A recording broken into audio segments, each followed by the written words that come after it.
Are you tired of the same old pro wrestling? Then check out the amazing action on Powerslam.tv, the biggest indie pro wrestling channel in the world. Get over 4,000 hours of the best pro wrestling events from over 110 of the biggest names in the industry from over 15 countries around the globe. Get your free trial today at Powerslam.tv. This is Jordan Grace, and you're listening to the Social Suplex Podcast Network. BWB, this is One Nation Radio. You better get it right. Rich Latta, James Boyd came to give them life. The Blackest Wrestling Podcast has come to kick all ass and drop it 6 feet if they're kicking trash. Word, let me welcome y'all to something different. And if you dig it, man, you should let some friends listen. We be getting it in, this on the regular, dude. Ravish and flow, but this shit rude. See, James don't rap, so I had to break it down. The whole network, man, we coming for the crown. Raps in the columns, I keep them both covered. Making the beats too, so the listeners can bump it. Hit us with the rating, yeah, I'm saying it's a 5. Before you hit it, talk, bob your head side to side. It's One Nation Radio, and this is the beginning. It's Rich, and I'm here with James. It's time to listen to One Nation. You got to unleash the power of the pyramid. This is Mike Sempervive from WrestlingObserver.com. Check me out on Wrestling Observer Live every day. And also check out your boys, Rich and James, on One Nation Radio. This is Kenny Omega. We're listening to One Nation Radio. Check it out, guys. These guys know what's up. Big Kenny Omega fan. That's all that counts to me. Goodbye and good night. Bang. Ladies and gentlemen, welcome to this week's edition of One Nation Radio. I'm your host, James Boyd, and with me I have Rich Latta. What's going on, man? Not much, man. Just trying to never get caught like Jamal Murray in these streets. Oh, man. We're going to add, okay, we have a special guest with us this week. We have Simon Cotton. What's going on, Simon? How's it going, guys? Okay, so back to Jamal Murray. All right, so I spent like the last 5 minutes trying to find it, but I can't find it. But there's a meme going on of from one of them all deaf digital niggas, and he was like, I'm trying to get some of that mouth. But I can't find it. I couldn't find it, but it is what it is. Like, if somebody can find it, or someone knows what specific video I'm talking about, please send me the link on Twitter or whatever else. But yeah, man, Jamal Murray, all bad. Like, there's people getting, I mean, obviously because it's a game of telephone, people being nosy trying to figure out who, because, you know, everybody wants to be a fucking Twitter sleuth, a damn PI, and figure out who's who. So, like, they mixing up people's names, like, you know, it's all bad right now. What a way to quarantine, though. What a way. Unbelievable. I'm glad we got the master of negativity on with us today. You know, ready to serve up, you know, a dose of this fresh hate, you know. Fresh hate.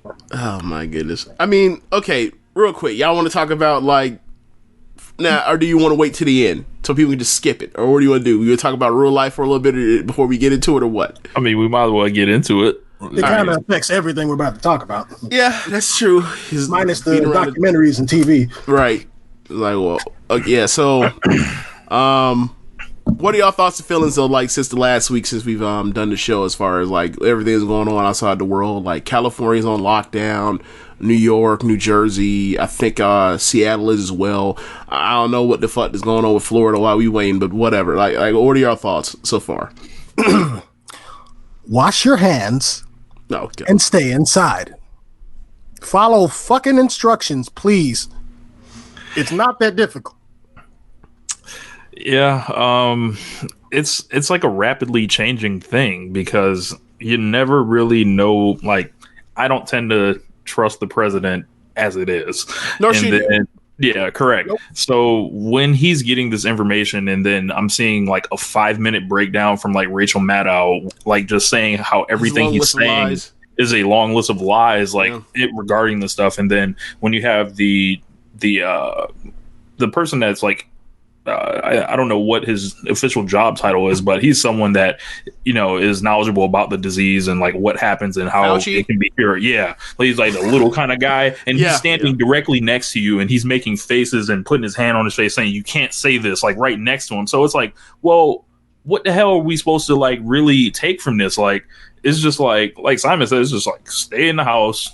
Don't even fuck with it. Like as much as you can. If you need to like leave the house, make sure you're going to the store to like buy essentials. And then that, like, you just don't need to be out there. So like there's a lot of misinformation. There's like, you know, it's crazy, James, because you would think there's a blueprint from like around the world how the rest of them are handling it, and you would see them kind of assimilating back into normal society. It's like, there's the blueprint, motherfucker. You don't have to like rewrite, you know, the code on this, and all it's done is make this thing spiral out of control. Yeah, so that's true. I think the thing is, we are Americans and we don't follow what other countries do because we're stupid. And we think, you know, like for example, you could say, look at how Italy is in front of us. Look at how South Korea was in front of us. Look at how they handle things differently, and then look at their outcomes as far as their death tolls, right?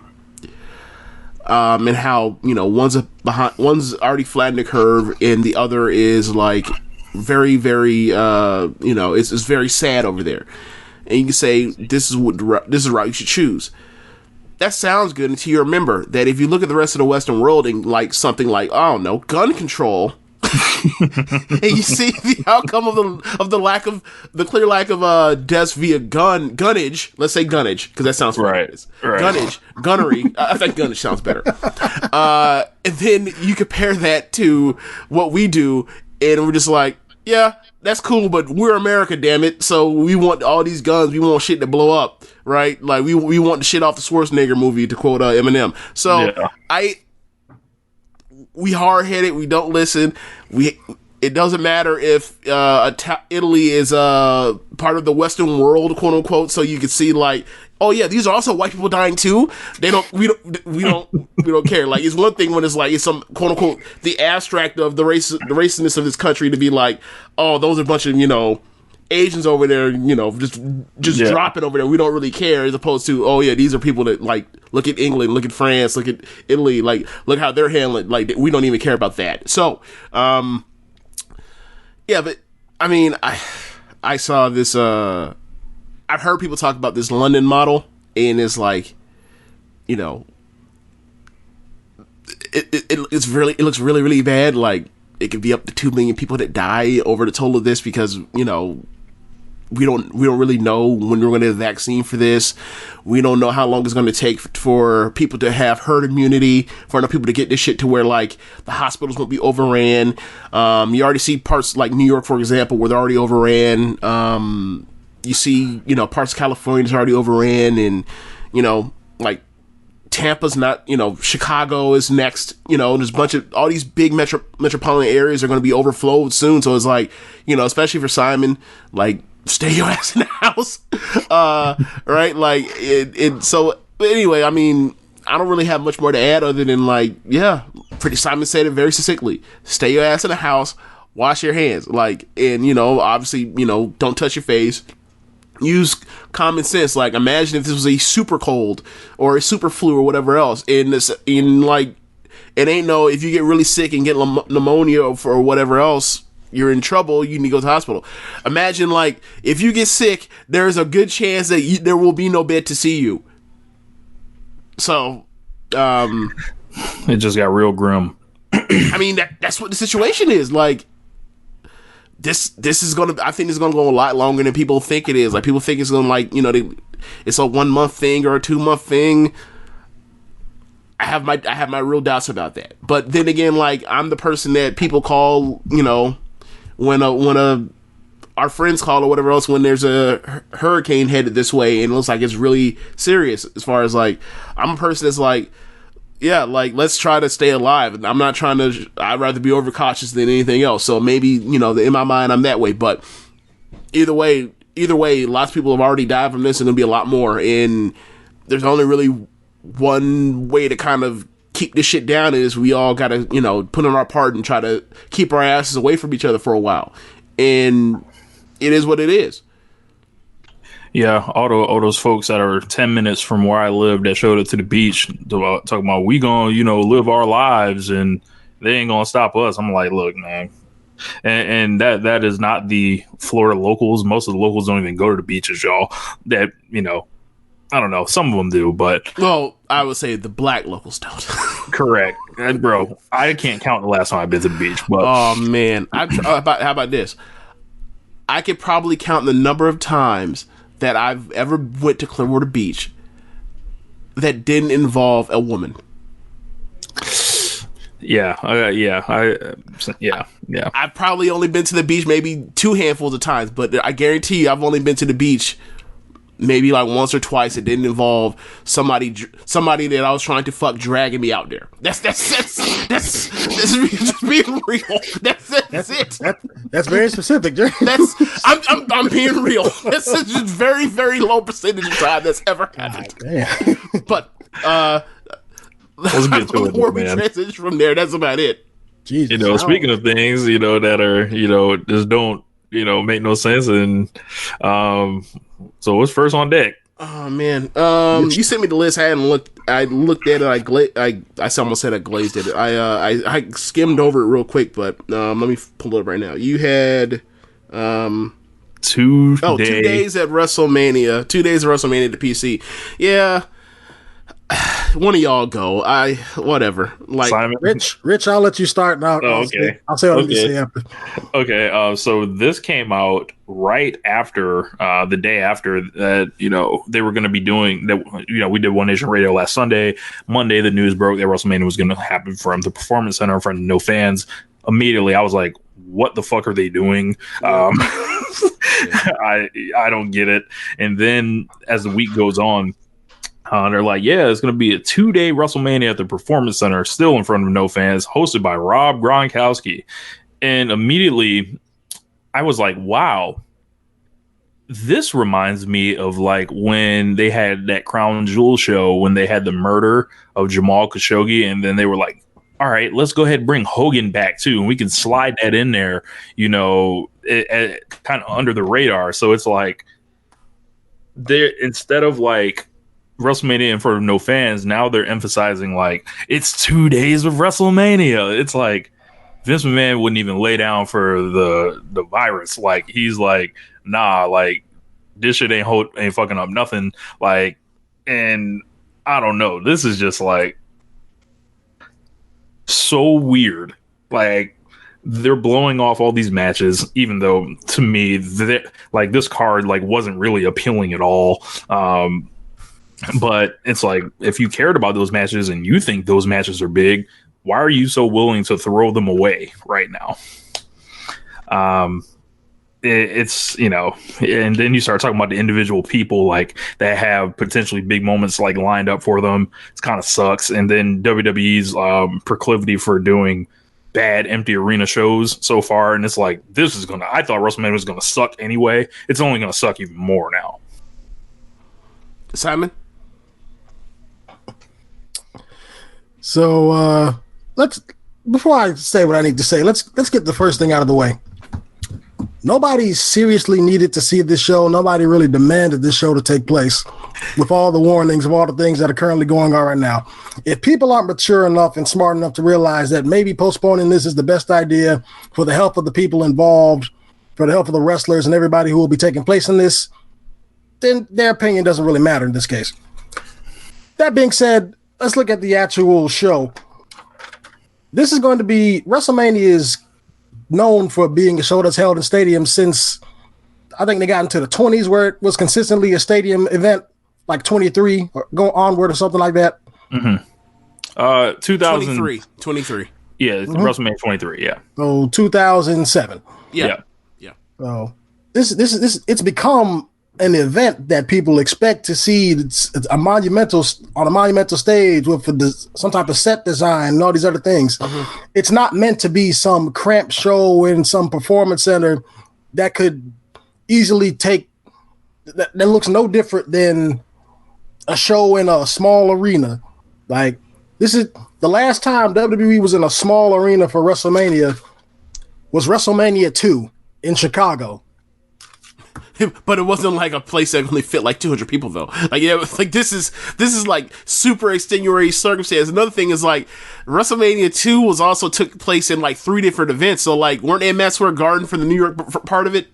I think they were in Staten Island. Okay, it was definitely New York, Chicago, and Los Angeles. Right, that's all I remember specifically. Yeah, but point being, this is let's pretend that they were going to fill the Performance Center. Mm-hmm. You'd have about 200 people clapping and cheering at that point. Right. And then, as Rich said, when you look at the actual show, I can only name really one match that I was really invested in because of the build-up, and the people involved, and that's Edge versus Randy Orton. Edge being somebody who I kind of grew up with, watching a little bit of the Attitude Era, and then mostly growing up with the Ruthless Aggression era. Edge was somebody I thoroughly enjoyed.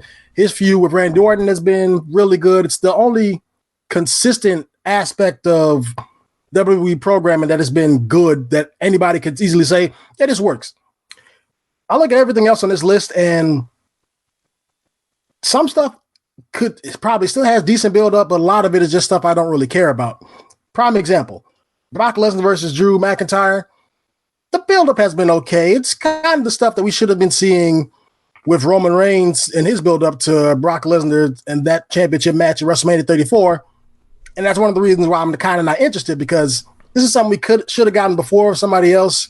We've seen Brock have world title matches at these shows multiple times. It's not exactly anything new. Next, Rhea Ripley versus Charlotte. I have nothing to say about this, honestly. As a casual NXT viewer and somebody who's not too keen on Charlotte, I'm not really sure what this does for anybody.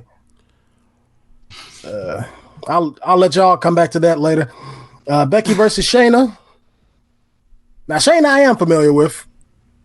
And on paper, this should be an easy follow-up from WrestleMania 35. Especially since Becky beat Ronda Rousey last year, her beating Shayna Baszler or facing Shayna Baszler is an easier thing to understand heading into next year, especially since it plays off of Survivor Series. It started off with a weird note with Shayna biting the back of Becky's neck. I don't get it. I'm like, who do you think you are? I didn't know he was going back to the vampire stuff from the Brood. Okay. Oh my God. And then the next week, Becky comes out and she's sitting there with the king hat. That wasn't the next week. That was a couple weeks later, but okay. My mistake. A few weeks later, she comes out here with the crown, the big puff jacket, looking like some type of goofy DJ, some EDM party, something crazy. Right. So they've taken what should have been it's amazing how they do this twice with the same people. An easy layup, a simple build-up is, at this point, a comedy. Mm-hmm. Then you got a match that nobody asked for a championship for. And this could have easily been an exhibition match, just a match you never thought you'd see. Roman beats him, we called it a night. He goes to challenge for the world title later on. No, he's got to win the world title today at this event, beating Goldberg, because we can't have him getting booed beating the Fiend, which begs the question, why not? Why does Roman have to beat him? But that's another story. Moving on to the Fiend, we got John Cena versus Bray Wyatt. James. I have nothing to say. Continue with your promo. A match that we had to convince you early on was built. No. I will pull up these fucking messages. Don't you dare act like I didn't say it was going to happen too. I said just wait a week. That's all I said. I said wait a week. I didn't say let's see how it plays, but I said wait a week and then go in once they do it. And then y'all yelled at me for saying wait a week when they fuck it up. Go ahead. So continue your promo. Okay. Point being, I immediately made the connection because right from the back, there was literally nothing else to talk about. If Bray Wyatt had a problem with losing his title, he would have went after Goldberg. If Bray Wyatt had a problem with John Cena, specifically, that didn't relate to his past transgression, he would have seen John Cena, or John Cena would have said something about him on Twitter, or however they usually set stuff up. With nothing else to go on, John Cena just shows back up. Bray Wyatt completely ignores the fact that he has a title and just points at John Cena and the sign, which I would like to reference somebody on Twitter who said, imagine Kane in 1998 pointing at a WrestleMania sign. But yeah, so with nothing else to go off, and I'm like, okay, this is clearly about WrestleMania 30. And lo and behold, that's what it is. That was and that doesn't even make sense at this point. Yeah, right. It was my downfall. You've won 2 world titles since then. Oh my god! Like, that doesn't even make sense. And the first one was by dethroning John Cena. Yep, John Cena just won 16. 2 weeks later, Bray Wyatt. Right. And then a couple years later, Universal Champion beating Seth Rollins, another top star. I don't know if you've noticed this yet, but like if you look at the promos I've seen John Cena cut about this, like if you look at what Bray Wyatt's talking about, like John Cena's cutting promos that don't even involve the past like that. Like but Bray Wyatt is, which lets you know that John Cena thinks it stinks. Well, John Cena a little bit. He's like, why do we keep giving I almost died when I saw that clip of him saying, why do we keep giving opportunities to the same people who keep failing? Right. Yes, bro. He buried him under like 50 feet of, dirt. It was like, thank you, Cena, for saying what we've been saying about Bray Wyatt for since like 7 years? 13. Yeah. Yeah. Hey, I tried to give him a chance after that, but when they started doing, what was the match that I just gave up on him? I don't know which. We could go through them if you want to. Mine specifically was the Survivor Series tag team with him and like Luke Harper against The Undertaker and Kane. Okay, like, so that's 2015. I know, right? Yeah. Yeah, I'm like, there was no reason for him to have lost that match. Remember when he had the power of the urn and that's one of the reasons why I gave up. Like, that's not what his character was about. Never mind. Yeah, bro.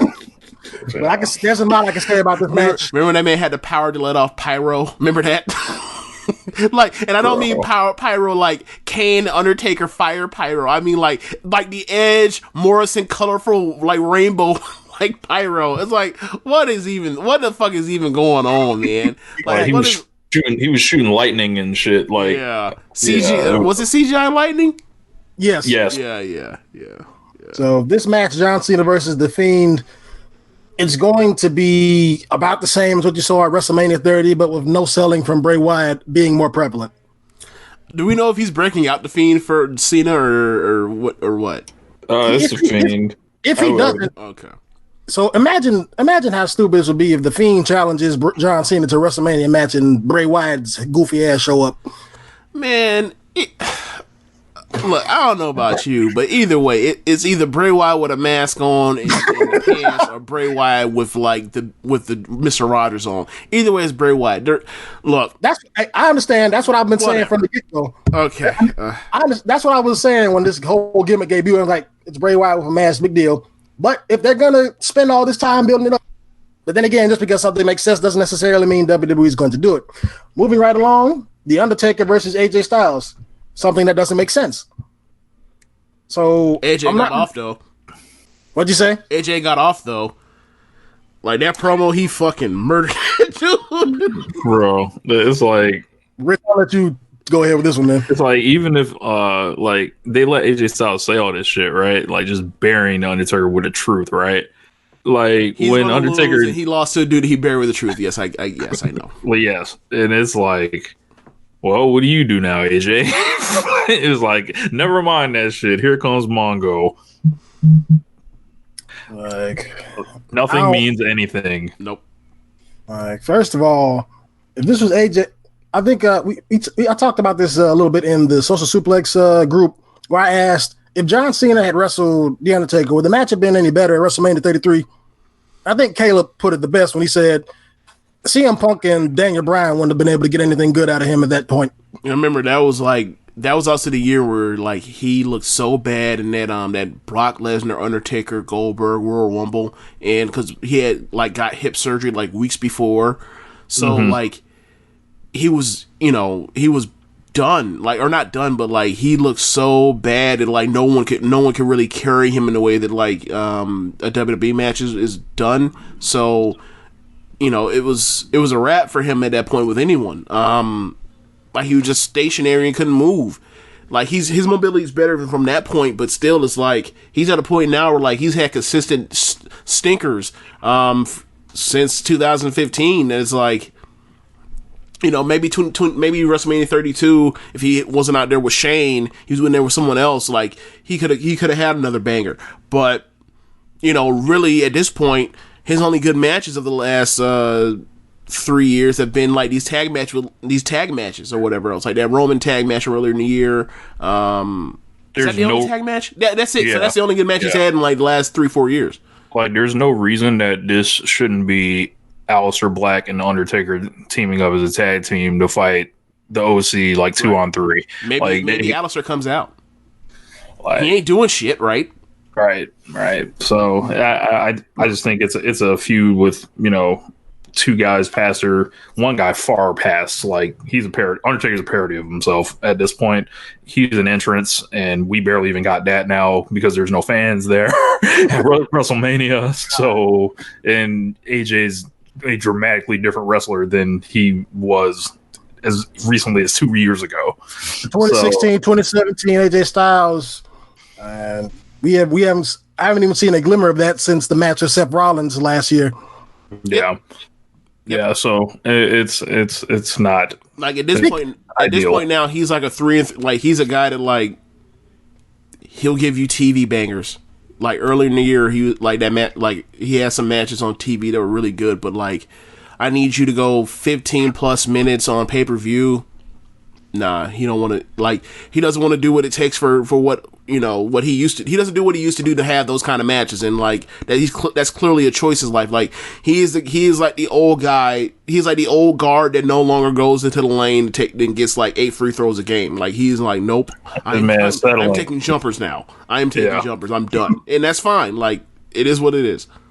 Speaking of people who watered down the moveset over the years, we move right along to So yeah, this match would probably mean a little bit more if this match hadn't been happening in multi-man tags over the past 6-7 weeks with Samoa Joe and everybody else. Like these people, 6-7 weeks is too low. This thing started at Survivor Series.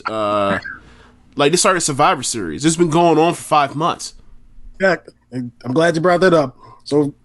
So this has been going on for quite some time, and now we're finally going to get a match as opposed to what we've been watching for the past 4 months. Okay, sure. I don't care who wins. Nobody cares who loses. It's a match on the card. One thing I would say is, like, if they can't hold this off, like, oh, my fault, I'm sorry. If there were ever a time for those two to have a banger, this would be the time. Those two desperately need a great match because those two have not had a great match in a long time, both of them. And given their reps of the last, like, I don't know, 5 years in this company, like, if you look at like where like the lack of, you know, spectacular match or great match, whatever you want to call it, bangers, like it is over the last couple of years, it's like, wow, this is wow. So I would suggest that they bring it. Obviously, it sucks that they don't have a crowd, but I've suggested they still bring it. And I don't know. I never really understood the point of them trying to hold this off as some special match since November when we've already seen these two fight a million times before. It's the like, Universal Championship I'm sorry. Right.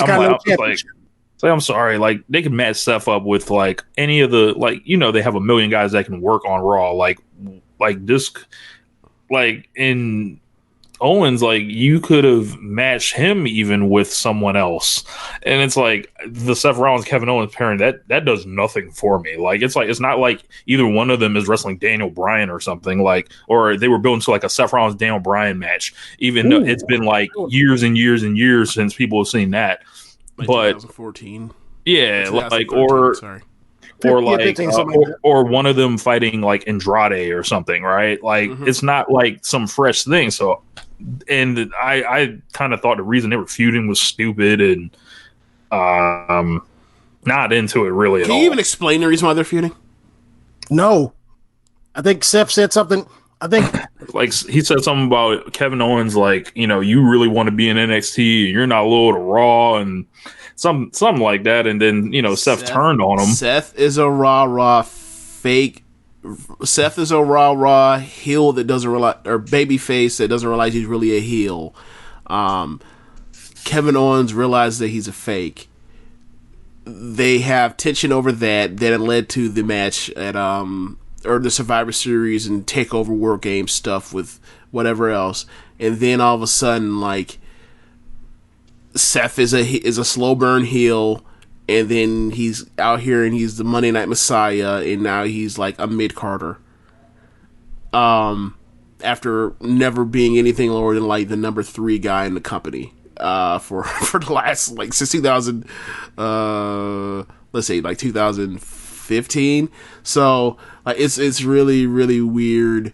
And that's pretty much all it was, is like he got goons, and then like War Machine and Samoa Joe linked up with him to fight the goons, and then they've been wrestling each other nonstop. And like, dude, I don't think there's anyone that's been like anyone is more of a victim of WWE. We have no idea, so we see doing the same things over and over and over again than Seth Rollins. Like his 2016, after the brand split, like it's him and Roman versus Jericho and Kevin Owens for like from that whole fall all the way until January, I think. Like, yeah, basically. No, maybe it was longer than that. What was fast? I can't remember. It was at least until Royal Rumble, right? Where those two are pairing off with each other forever. Then you have freaking. The bar. You have the bar. Yeah, you have the bar. Yeah, Ambrose and Rollins versus the Bar for forever. Even though that was a great feud, I still say it went on forever. Bro, next year I didn't even want to see Seth and Cesaro in the ring together anymore. so then you have the next year you have Ambrose and Rollins for forever. Like and that damn near ruined Seth's career. And then you had this again, and it's like, why is he always on Raw at this in the back half, like after SummerSlam basically, and like he just holds on with these feuds that last forever. Oh, I forgot Ziggler versus Rollins. Oh yeah, happened. So that was the one in 2018 that went forever, where they wrestled like 10 times in like, you know, like a whole season of a quarter of a year. Like they overdo this to death with him, and it's like it makes you not want to see him wrestle. You know why? Key guys ever again, because like they keep going to it and doing it over and over and over, and it's like, you know why I think that is? I think they think he's just a wrestler and he can't do anything else. They think he's just a wrestler, and like he's supposed to be the great WWE wrestler that can have great matches with anyone, but like they infected his matches to the point where they all kind of got watered down, and they just consistently were like, on paper you would think, oh, Seth Rollins versus Dolph Ziggler, like around the time it was happening, like it would be good, right? But and a few of them were, but the thing is, like, if you do like the same match over and over and over in such quick succession, then you lose the specialness of it, because how many times do you see the fucking Falcon Arrow? Right, and it's like and it's really a problem that like plagues them all the time. Yeah. But they think he's like just a great wrestler, man. I'm sorry to break it to them. Seth Rollins is not Bret Hart. Like it's not, you know, you can't, almost blasphemous to say. Yeah, like I'm sorry. It's just I didn't grow up watching Bret. Right, and it's like just putting him in there just to wrestle these people over and over and over. And it's funny because now they've actually held off on it, right? Mm-hmm. They've held off putting him and Owens together, but the problem is they've put them together back in the past. So It's like we all remember this. We've seen the ceiling on this. They're both worse physically now. Like they've both taken 2 more years of bumps on them, or 3 more years of bumps on them. It just seems like it's a flat proposition, and quite frankly, like, I don't know. Like it's what, 8th on the card. I don't know. Like I mean, I remember like it's a 2-night show, so who the fuck knows? Like, right. I'm just ranking all the matches in my head. Like it's just like, come on, man. Like it's a mid card. It's upper mid card. And honestly, it fits. Like it's like I don't think either of these guys are doing what they're told now. Yep, they missed the window on both of them. Yeah. They when they screwed up when Seth first came back after the knee injury, and they could have ran with that. They ran away from it. Like one night, like the very next night, they said, "Nope, we don't want that." Owens had so much stop and start stuff over his career that like for a dude that's that talented of a talker, that good of a promo, that kind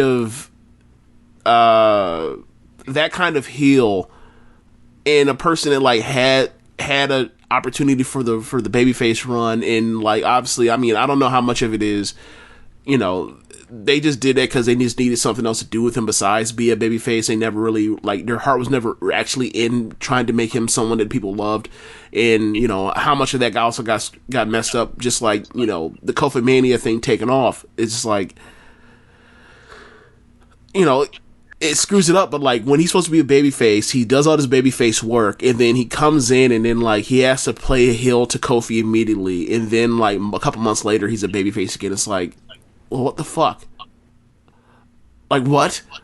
Like you're muddying up. I know we're not supposed to remember that, but like this happened just like a couple months ago. Like this muddies up everything that the way you think of these people.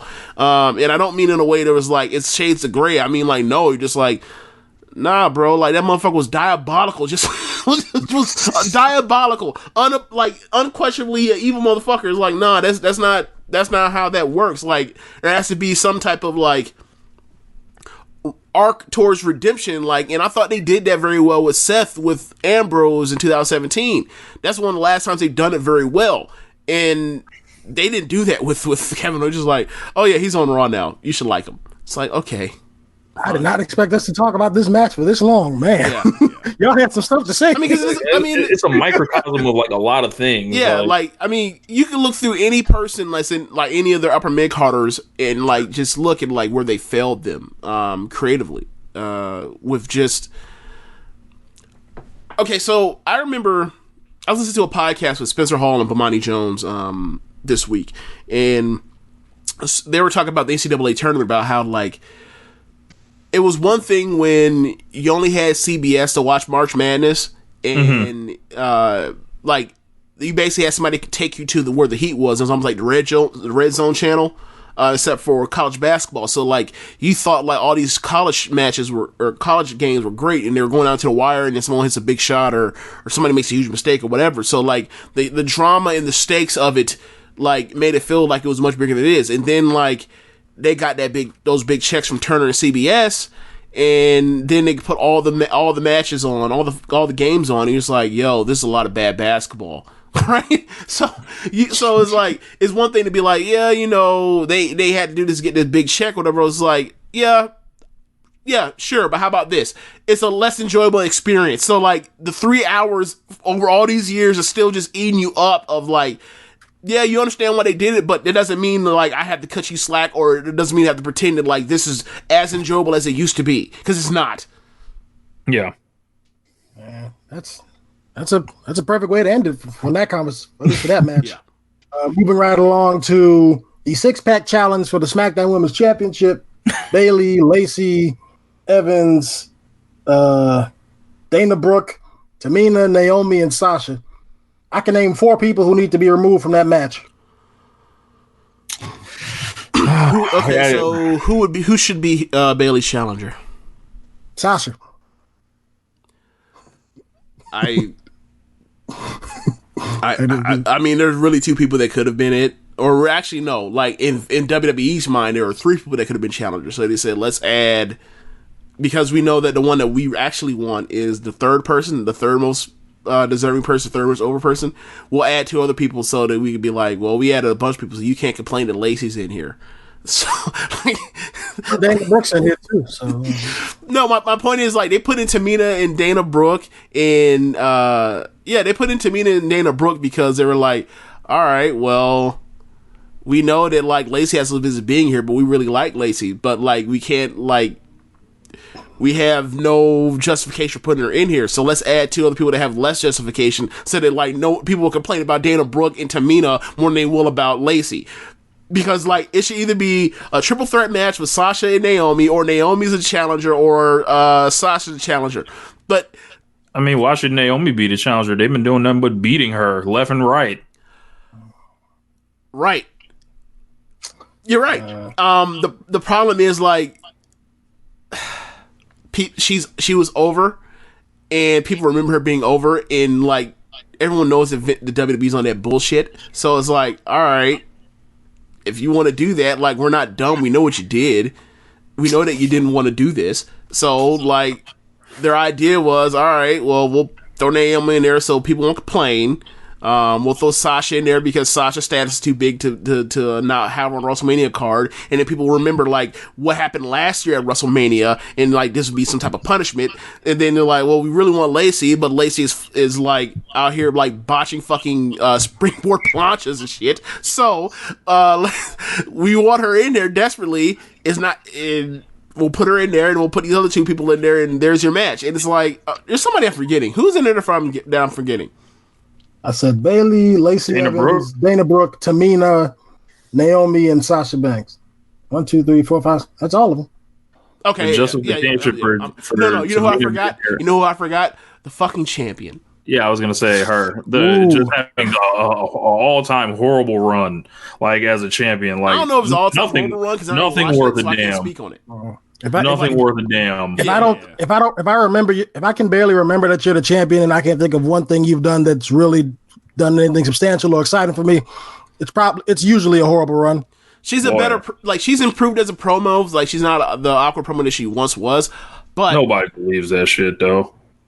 Yeah, like people are like, yeah, we're playing along because we know this is like a character progression or whatever else, but like, we don't want to fucking boo Bayley. Get the fuck out of here. Like, you know, let's. Yeah. And it's not even like the we don't want to boo Asuka type of thing. It's more or less like, what, y'all have nothing else to do with her, so okay.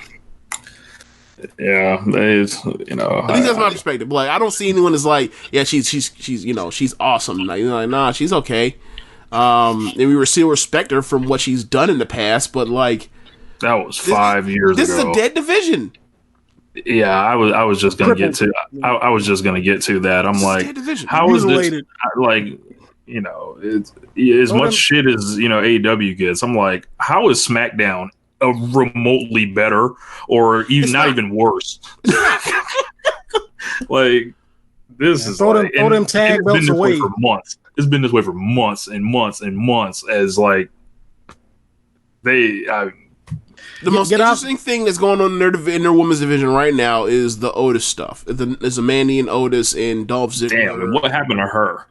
And they're not even in the match. Oh, speaking of that, where's Sonya? Like, they're not in the match, like, because they're probably going to add on some fucking match that's involve all of that melodrama, whatever else. Like, Dolph Ziggler's finally going to get a singles match on WrestleMania. It is not really WrestleMania. It's WrestleMania in name only. Congratulations, Dolph. Yeah. Yeah. Can we speak on Tamina getting that gold watch WrestleMania appearance on the main card? Is this her first appearance on the main card? It's not like no, this is her second WrestleMania 30. The big everybody gets to wrestle. I was going to add the qualifier. That's not some huge clusterfuck of humanity. So was she in the sixth woman at WrestleMania 33? I'm going to have to look that one up. Hold on. Because I remember one time I think she showed up with some like white gear. I don't remember what show that was though. 33? I'm looking it up. Hold on. The SmackDown title? Yes. Yes. That's the one that Naomi won from Alexa, right? Yes, and that's not the one. Okay, she was not in that match. Okay. Yeah, I don't know. I think that they've got to massively shake up SmackDown on the women's side. Like, take note off Bayley. They gotta split this Sasha and Bayley shit up. Like, go back to Charlotte and Sasha Banks on SmackDown. Like, do that. Like, it'd be the best option at this point. Moving right along to okay, so yes, they could do that, and sure, like, maybe we do get good matches, but at the end of the day, like, there are so many just there's so much dead space on that roster on that side. It's like, all right, you look at that roster, you say, who are the people that have some like potential like in the future to like improve and be able to have good matches, you know, and can do stuff. You're like, all right, Mandy and Sonya have some potential. Carmella could be a mid-carder. Like Nikki Cross is somebody that like is probably the third best wrestler in that division, but they'll never go with her because like she's Alexa's sidekick. But there are people there. They just don't even. They just. I don't know. Like. I don't know. It's just a bunch of wasted space out there, and it's like it's so weird that like it's just really weird. It's just really weird. Like I don't know how to explain it. Like you could do Sasha versus Becky or Sasha versus Bayley because it's there. They don't want to do it. I don't know. They could have elevated Naomi to the spot. They decided to run away from it. Like. It's really just yuck. It's just a whole bunch of yuck, and it's been yuck since the beginning. Not a fan. Yeah, they should have put Charlotte on SmackDown, and they should have kept Charlotte on SmackDown and kept her and Charlotte separated. Like their whole main roster women's division has been a mess outside of anything involving basically Asuka or Becky. Everything else has been like yuck. But guys, Becky won the 2 championships at WrestleMania. You got what you wanted. Assholes. One, no one asked for her to have 2 belts. That's some convoluted shit. That's some contrived shit that they added to make Charlotte look like she mattered in the feud. Like, they made her a champion a week before the match because, like, they had nothing for her no claim that she'd even deserve to be in the thing. Asuka got robbed. Dude, how about this, right? Can we talk about Charlotte and Rhea now? Can we do that now? Yeah, I kind of glazed over it, so go right ahead. Okay, so that feud is just it's there. However, they're making it so obvious that it's like, okay, Charlotte is at this level, Rhea is not, even though, like, they probably shouldn't be doing that because, like, that is one of the future... one of the key future people. Like, if I were to say, if you were to ask me, who are the 2 people most likely to become something on the main roster once they're done on the network, my answer would be Bianca and Rhea. And they are doing both of them no service by having them get watched this way by Charlotte. Like, maybe it's a situation where you can make that a character, or you can make that a part of a long form storytelling device or parts of it in the future when they eventually both get to the main roster.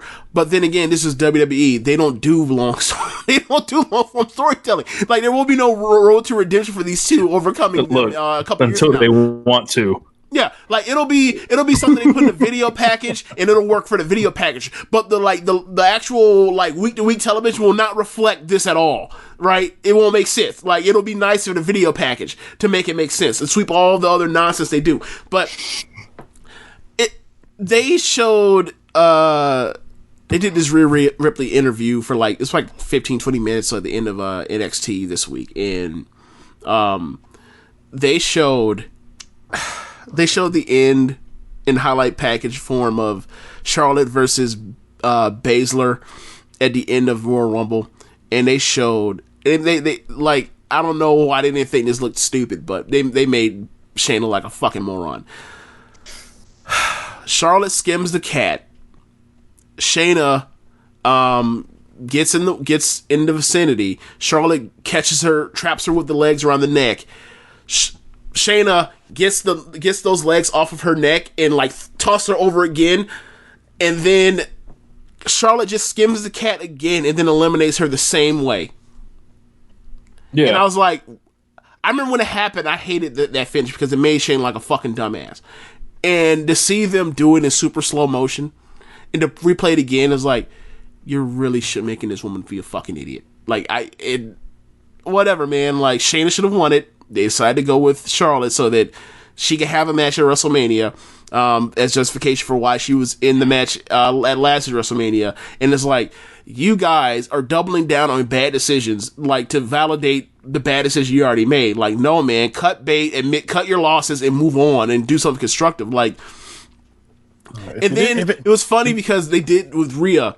during her video, her interview, they talked about how Charlotte won the Rumble. They cut to her and she said about how, like, yeah, you know, Charlotte won the Rumble and nobody wanted to see Charlotte versus Becky again. No one wanted to see Charlotte versus Bayley again. And I was like, she said, so I saw an opportunity. I was like, that is fucking dumb. You were trying to convince us that, like, it's one thing you're looking out for the matchmakers. Like, right. Get the fuck out of here. Like, it's one thing to be like, look, I wanted to prove myself. It's another thing to admit, like, to give us a peek behind the window to admit that, like, the matchmakers have booked this shit to shit. And then you need to go Bell, Vince, and Hunter, and Stephanie, and Shane, and whoever else commissioners are since they were last in their post. Like, no, that's not how this is done. Like, you needed Regal to go out there. Like, Regal's like, hey, can you go solve this for us, Rhea? Oh, sure, Steven. Or William, I'm sorry, it's William. Like, no, that's no. And I was like, look, man, I hope they have a good match because I like both of them. But given Charlotte's last year on the main roster, or last year of professional wrestling in the ring, and it's I think they're gonna go out there and have, like, I don't know. I don't even know what kind of match they're gonna do. I don't even know, like, because the whole build up is like, can she overcome somebody that's can this budding star overcome the greatest of all time, quote unquote? Like, that's what this layout of this thing is. And it's like,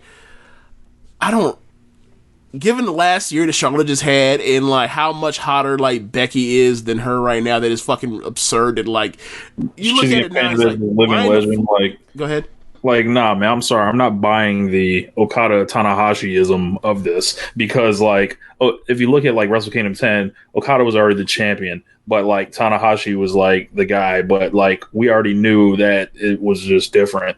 WWE does a terrible job. Like, they wouldn't, like, as far as, like, trying, you know, the person that has the belt has something to prove. They don't do this. Like, they don't have the infrastructure in place to make this actually mean what they'd like it to mean.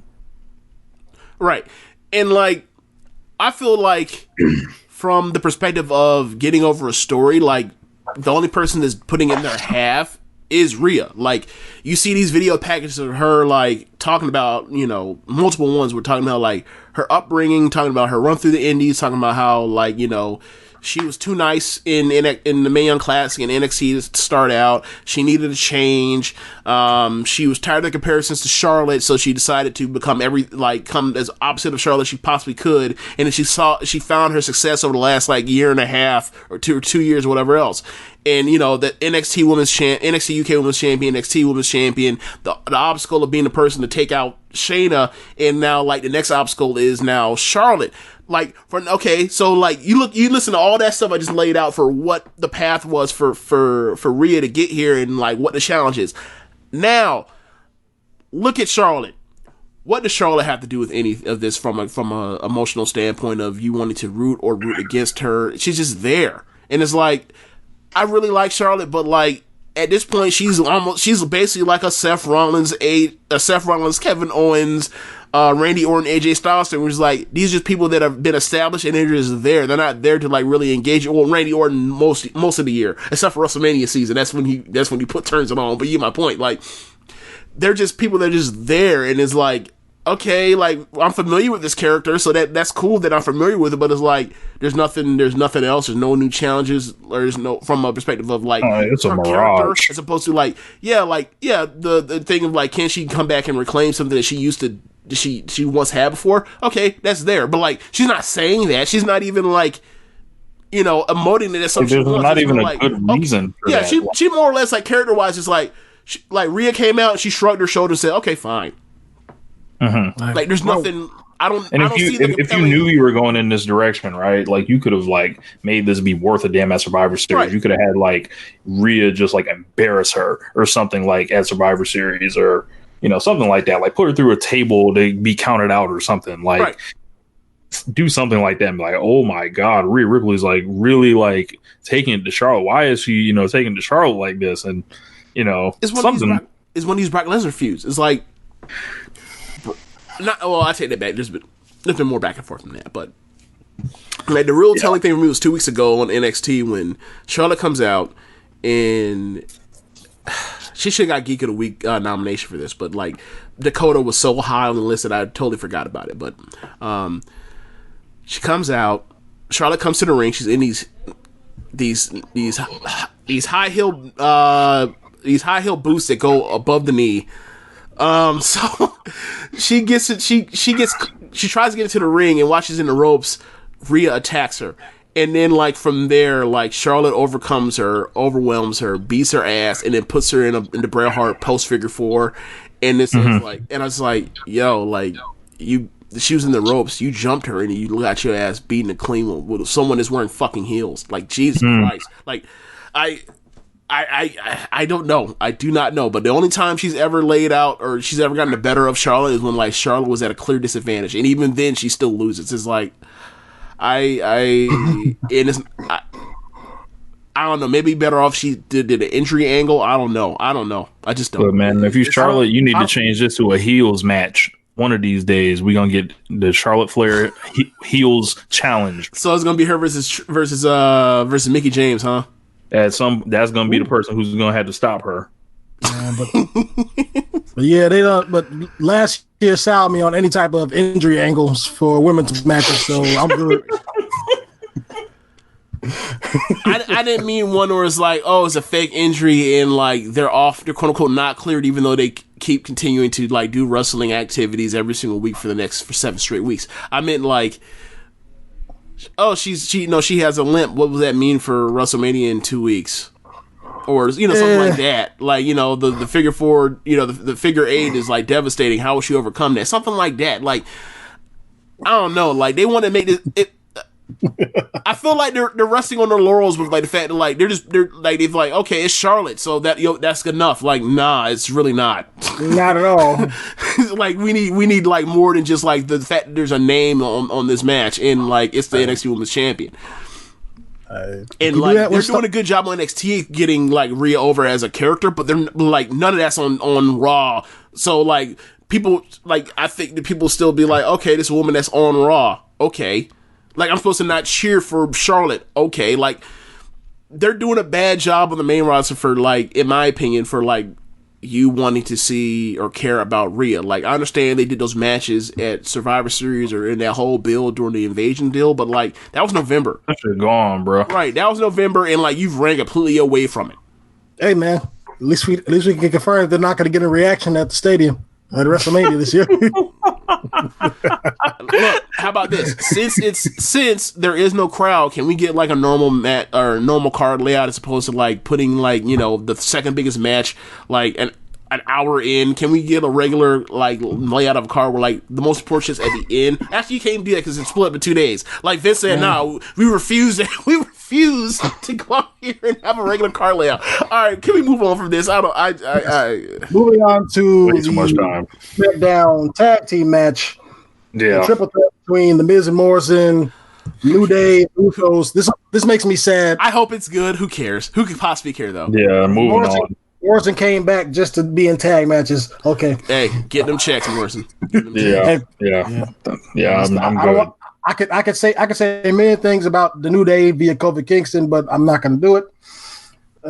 You already know what I'm thinking. Edge versus Randy Orton. I talked about earlier. Fantastic build. Yep. I love seeing Edge back. The only build that's truly fitting of a WrestleMania main event this year. That's just going to go on like third from the top. On either show, probably. They don't give a fuck. Like, have you seen like the posters or stuff for WrestleMania? Edge ain't on that shit, right? Right. What? Yes. It's come on. Yeah, bro. It's like, yo, this is easily like the best thing they're doing right now, and like, who gives a fuck? And like, they're just like, well, whatever. Like, you gonna get this Goldberg versus Roman, and you gonna get this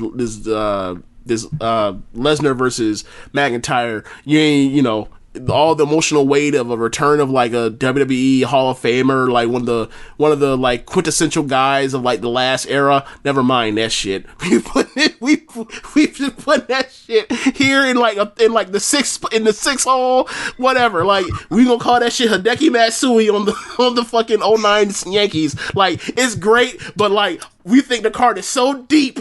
Like, okay, bitch, if you think this shit is a get mirage, the fuck out of here. bro. Whatever, man.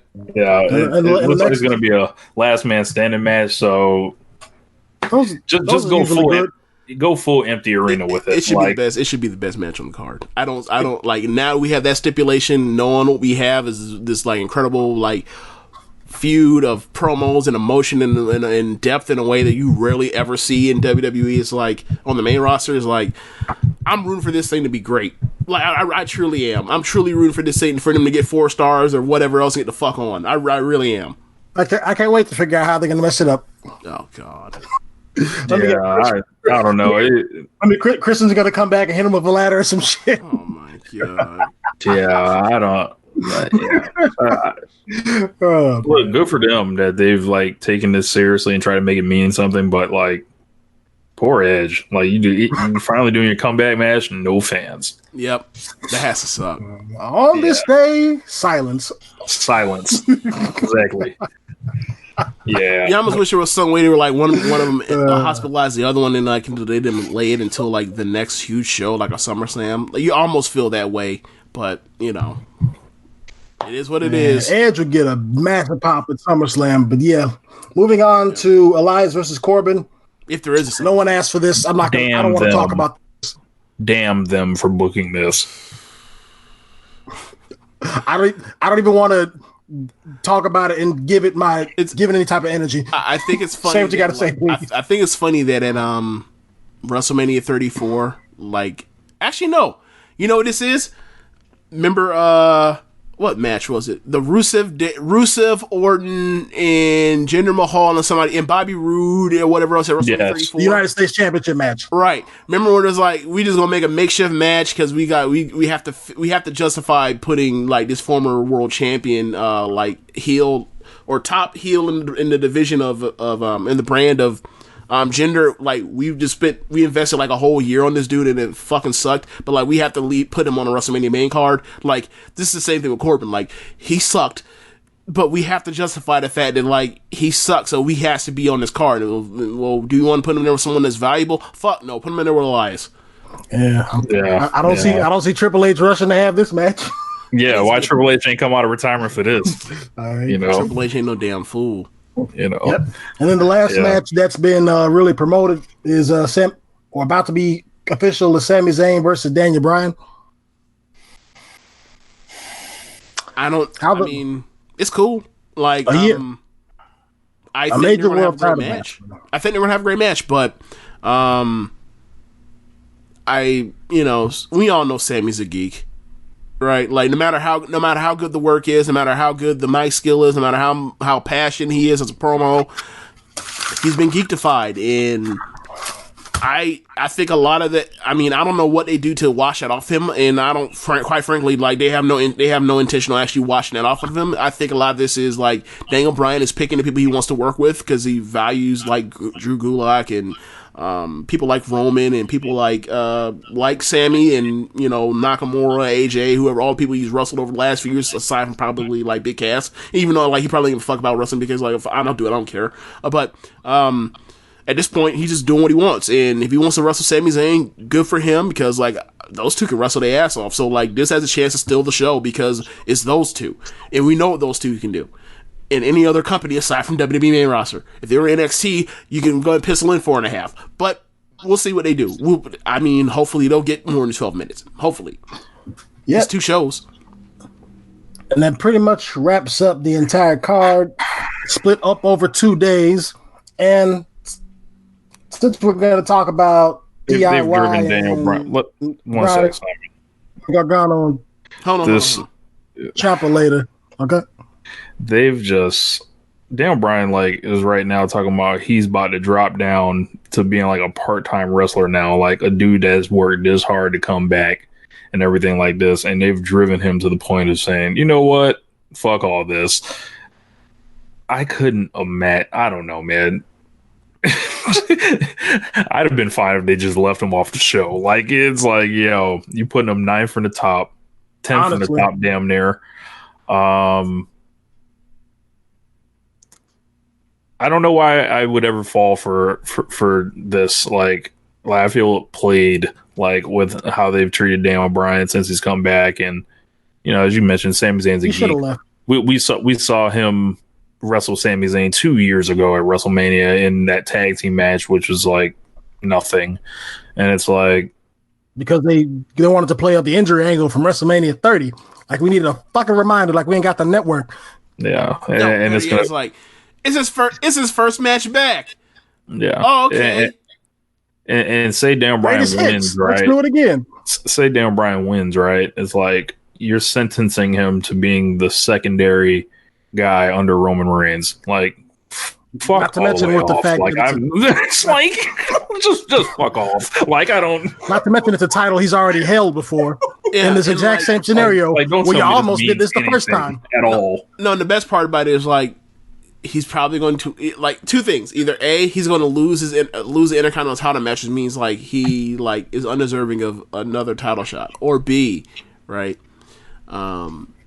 He's the Intercontinental champion, therefore there's no reason that he like ever has to like go at Roman exactly in the future. And it's like for me, it's like if there are two options for if you are I feel like if you are a competently ran promotion or brand or whatever else, like either A or two things. Either you go immediately to Bray Wyatt versus Roman Reigns for the after this, or you go to Bryan versus Roman. But you can't get to Bryan versus Roman because Bryan's either going to be tied up or he would have just lost the mid-card title match. So he is undeserving. He has to build up to it. Maybe that means over the next 1 month he builds up to SummerSlam, but I don't think that's going to happen because we don't even know what the situation is with these fucking shows in the future. So there you go. Yeah. So they're cowards. They're cowards. They've been cowards for years regarding Daniel Bryan, and like I hope Daniel Bryan ends up like walking. And if he doesn't, he's made his bed and he should lay in it at that point. And all the dream matches, all the dream matches. Just they've done about two of them, right? The wonderful tour continues. All the dream matches they've done about two. Oh boy! So wait, have they done even two? AJ and Bryan and who else? Okay, yeah, but they've done one. No. I wasn't like being funny. Like I was seriously wondering because, like, I mean, I'm trying to think. So am I. They did Daniel Bryan and Andrade on TV for like 11 minutes, maybe twice. No, they did it. Yeah, that was on TV, and those matches were Raw, but those were TV matches. Those weren't programs. Like, right. That was like the 2017, or sorry, 2018 Andrade year was like, he's a TV performer of the year, but he never got feuds. The same thing with like the race stuff too, or the AJ stuff on Andrade. Like, he's going to having bangers on TV on SmackDown left and right, but he never was put into actual feuds. They were just like great exhibitions. They did Bryan and Lesnar, but they turned down Bryan heel. Right. Like days before it happened. Yep. Kind of like. And he spent the first 10 minutes getting dropped on his head. Babyface. Yep. The whole match was based around him being babyface when he turned heel days before. Yep. Yeah. And it still worked because he's a fucking genius. But yeah. So 3 matches out of like, what, 10, 2 years? 15? 2 years. Out of 2 years. Look, and they ruined the feud with him and The Miz. Like. Oh, yeah. Let's bring back Brie Bella. Complete botched it. Brie mode. Yeah. So yeah, it turned into a mixed tag with the wives. Like, yes, that's exactly what we were clamoring to see. Yeah, I like Maurice, but she wasn't on none in the days she was a wrestler. Like, okay, so I know we sound really negative on this, like, because Daniel Bryan has given us a lot of great stuff since he's came back, but the thing is, like, none of it was the stuff that, he's given us great stuff, but, like, none of it has been, the stuff that people, like, spent their time. I mean, obviously, it's fantasy booking and people are going to talk about fandom or whatever else, but, like, quite honestly, like, we need to talk about this because, like, in an era where, TV shows and movies, especially TV, we're at like such a golden era of TV, and figuring out what to do with characters that have these long running narratives or whatever else. And we talk about how people end stuff on notes, and there is something to say about looking back on a show that didn't give you the payoffs or the character endings an ending in the way you want. Like, you look at something like Breaking Bad, how that ended compared to, let's say, Game of Thrones, where like everything goes all bad and all left on Game of Thrones in the last season. So it ruins a lot of the way people feel about it. And you look at, Rich, you watch The Walking Dead. You've been off Walking Dead for how many seasons now? I was done midway through season 6, I want to say. Yeah. So my point on that is like, and then you look at how, like, the last Star Wars trilogy just ended. Look at some of the. You got to talk about that at some point, James. You look at the end of like this phase of Marvel movies this year or last year with the send off of Captain America and Iron Man, and like so much of this stuff is like you invest all of this time and energy into certain things, and then like you want eventually a payoff or things to end in a reasonable conclusion based off of the characters and the situations they were in and how they progress through them. And so like, and you see how for better or for worse, whether like even if it's to the detriment of a movie, Star Wars decided to stick through like this narrative plot of fan service or whatever you want to call it. And, maybe it made for a worse movie, but a lot of people left out of the theater enjoying it. And people definitely left out of the theater loving Endgame or Avengers Endgame. So when you look around and you see like NXT or AEW and they're giving people like what they want, like, like MJF is friends with Cody. Yes, he does turn heel. Like, Moxley does end up overcoming the Inner Circle. Hangman was slated to turn heel. He catches on fire.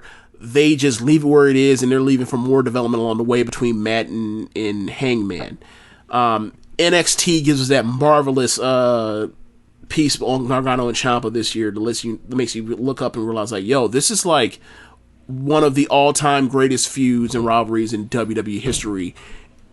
And like, you didn't realize it was there. Like, it was always there, but like, things got in the way and they still got to this point and is there. And you look at Daniel Bryan's thing and just like, we got no Roman versus Daniel Bryan, which would have made all the sense in the world. Like, we did get AJ versus Daniel Bryan, but like Daniel Bryan turns heel in the middle of it. Is like, we didn't ask for that. Yeah, you gave us stuff that you have given us stuff that is with Daniel Bryan that has been no doubt good, but it's nothing that anybody was like, this makes sense and reasonable in the logical conclusion from point A to point B. Like, to get that murder mystery shit in the middle of last summer is just like, that shit was a fucking gut punch. Let me take this second to remind you that after his program with Sami Zayn and Kevin Owens, he wrestled Big Cass. Right. Made no sense. Because Big Cass hates small people. Yeah.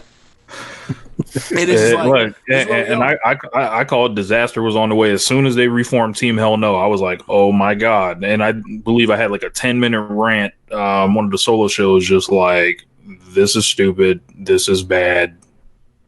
And it's been like, he got to be the Planet Champion. I never asked for that. I never asked for this guy to be a bad guy. Like, right. I wanted to see this man as the babyface top star, like he should have been for years and years and years. Thank God he's got comedic time and is actually good at this stuff. Otherwise, this would have sucked. Right. Like, he is very, like, he's doing things, like, obviously he has some, maybe the idea is like, or maybe not the idea, maybe the working agreement is like, we're only going to, push you to a certain level, but basically the trade-off is you get to do more stuff that you kind of want. You get more input than the average person does, and that's a trade-off. And if that's the case, and like, look, he's done a lot of good stuff, or a lot of great stuff over these last 2 years, but even though it's been great, and he's probably been the best wrestler in the company over the last 2 years on the main roster, this still ain't 2013, or this still ain't 2012 through 2014. It's not. And I mean, not even close. You can't, obviously, like, you can't replicate that kind of feeling and that sort of stuff and the circumstances that led to that, but You can try. You can try to. That's what I was going to get to. You can at least try, and they have not. Yes, they have. They've beaten all the baby faces with heel authority figures and all the other nonsense that they learned. All the wrong things to do. Yeah, they'll try that. Yeah. So I'm trying to think of all like the landmark moments that have like things that like worked in spite of the fact that it was poor decision making. That in WWE that like has contributed to them thinking like that's the way to do it, and like that like flies in the face of all of wrestling history, and like it's supposed to like that was an anomaly. You think this is actually a new blueprint? So a polarizing babyface, John Cena. Okay, so polarizing babyface, John Cena. You can beat baby faces anytime, willy nilly, with any type of dumb circumstance, and it'll overcome because the baby face is so hot. That's The Rock, right? Or you can have them go out there and say any type of ridiculousness and it'll work because they think that someone has the charisma of The Rock. You can beat baby faces to death and they'll get over because the crowd realizes this is poor booking and the crowd will get behind you. So that's Daniel Bryan. We will give you something. We will book you into thinking something going in a different direction, and we'll pull the rug from under you, which will then piss you off, which will then lead to a revolt, and the crowd will get right behind it. So that's the Becky Lynch. Is there anything else I'm missing of these tropes now that they fall back on because like they think you have to like do something more than just book regular wrestling? We'll give you what you want for like a month. Oh, God. And then for the next 4 months, we're gonna do whatever the fuck we want. So WrestleMania 30. So WrestleMania 35. Kofi Kingston, yes. Okay. Yeah. Jesus Christ. All right. Are we done? Can we stop talking about the WWE main roster tonight or today, whatever you want to call this? Well, I just want to. Quick thoughts. WrestleMania is being taped. What do you guys think about this? So it's being taped over two. Well, it could be being taped right now. So the assumption being it's being taped over 2 days or whatever. So this second day of WrestleMania, I'm assuming took the place of NXT TakeOver. I don't know. Yeah, I don't think the taping did. The actual release of the shows did. Yeah. Okay. Look, so, I got one piece of advice for him. Make sure them spoilers don't get out. Right. That's what I was going to get to. So for me, I have no problem with them taping it. If you ask me, I think that they should tape it if it's going to be a show that has no crowd. Who gives a fuck? If my answer is don't even do the show because you're flying in people to get on, telling people that live in whatever locales, we've talked about this before, to fly in and get in the airport in that fucking petri dish and fly in, be in a fucking cabin, a pressurized cabin in the air for hours, and then get there and then like hope that like y'all don't spread this fucking pandemic around amongst the talent base. I think that's a bad idea. I think people are going to get sick, and I think they're going to this is going to be really bad for them. I'll take it one wrestler. But aside from that, if they're going to do the show, tape it. Like they is given where we are now, like. There's no fans. NXT never has spoilers leak out. So if Meltzer or anyone else gets the spoilers, you should given the lack of people that are there in the buildings at this point, you should be able to figure out who it is, and you should be able to do whatever else to try to figure out why spoilers got out. Or you don't care. It is what it is. But or humble yourself and make a call to Dave and be like, hey, can you not, whatever. Like if it comes down to it, like I think if Dave got a call from them, I think he would like withhold it and be like, hey, please. So this is the thing, right? Because I follow a slew of anti-Meltzer people on Twitter. A lot of them believe that like if the spoilers get out, it'll be Meltzer's fault and y'all should be mad at no matter what. Now, my thing is this: if I were running a news outlet thing, I would put those out too. Now, but they also like to pretend that Meltzer is like anti-WWE and like is trying to like sabotage them left and right. So that's how he gets his hands on spoilers and puts them out. As opposed to, nah, man, like everybody in that building, or not everybody in the building, like they work with Meltzer all the time on different things. At one point, he may or may not have been on WWE's payroll, which they don't want to talk about. And also like, like people talk to him when they want to vent frustration or whatever else, or they want to talk about whatever crazy thing Vince has done, because they want people to know that, like, no, we people that work here in this building are not idiots. There's one person that's out here sabotaging us left and right. So Dave Meltzer's on the WWE Network right now. Really? Yes, he's in one of those documentaries. So it's like, yeah. But so for me, it's like, look, those NXT spoilers never get out. Gee, I wonder why that is. Like, you could have it tight-lipped that same way. Y'all don't care, so it gets out. Like, there is no reason why WWE can't have people sign NDAs, correct? Correct. Okay, then. They can do everything else. Right. So, ... why haven't they done it? ... Because they don't care. So, it is what it is. So, from the perspective of it's going to be pre-taped, for people that are invested in these storylines, whatever else, I would say it's going to suck for you to have to stay away from it or gamble on that. And it is what it is. That's how it is with pro wrestling that's taped. That's how it's always been. Yeah. Well, I don't care if they spoil it. Like, so whatever. I don't really care one way or the other. Like, I will hope to not. Like, if I see it, I see it. If I don't, I don't. I'm not. I'm going to be honest. If this wasn't going to be a tape show, I'm not sure if I was even going to have that much interest in watching it. I probably watch moments of it or look on Twitter to see, hey, this match is coming up next. Okay, turns on network. But as far as like watching whole shows like I used to, they've killed this for me with the lack of build up and overall lack of intrigue. Some stuff they can't help, obviously, the spread of the disease and stuff, mandating the Performance Center. Even before then, though, Edge versus Randy Orton was the only thing that was built up substantially. Yeah, I don't even really think we talked about McIntyre and Lesnar. It's like, it's just another match. There's not much to say. Like, it's not the same stuff every year. Yeah, it's not some super great build, but it's like, it's effective. Like, they got to do it over by beating the fuck out of Lesnar, having Lesnar sell for him heavy. Like, congratulations, like, you figured out Pro Wrestling 101. Like, you build a huge, gigantic star, and the dude, like, puts the other guys over a little bit to make you think that, like, that person can be beaten, and you wonder, like, who's going to win. Like, that's that, like, congratulations. Like, this, like, you've mastered the simplicity of the simplest shit you could possibly do ever.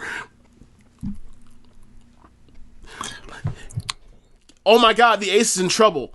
I will tune in to see if the Ace will be overcame. Like, it's not that hard. It's not hard. Congratulations, though. Like, give him a cookie, I guess. I don't know. So AEW had their No People Gate. That No People Gate is going to be like the new term for these empty arena shows. Stardom set a real trend for that one. Yeah, they did. Yeah. I thought the show was awesome. It was a good, fun evening, especially like in the light of, the circumstances that were going on, and we got two big debuts, and I don't want to, like, we spent a lot of time on the last thing, so I don't want to spend too much time on it, but it just, like, everything that flew in the face that you learned over the last, two shows from WWE, like, oh, this empty arena wrestling doesn't work, thing like that. It's like, well, it can work. There are special things you can do, and the matches don't have to be complete vanilla. And I thought it was a pretty good night for AEW, and a lot of people were really high on this show. I thought it was like a step under like one of their great shows. I thought it was a good show. And I really liked the women's four-way match. I thought it was one of the better, or one of the best women's matches they've had in AEW in totality. I'm trying to think the main event. What was the main event? It was Jericho and it was elite. It was Hager and LAX against that's right. Cody, Hangman, and Matt.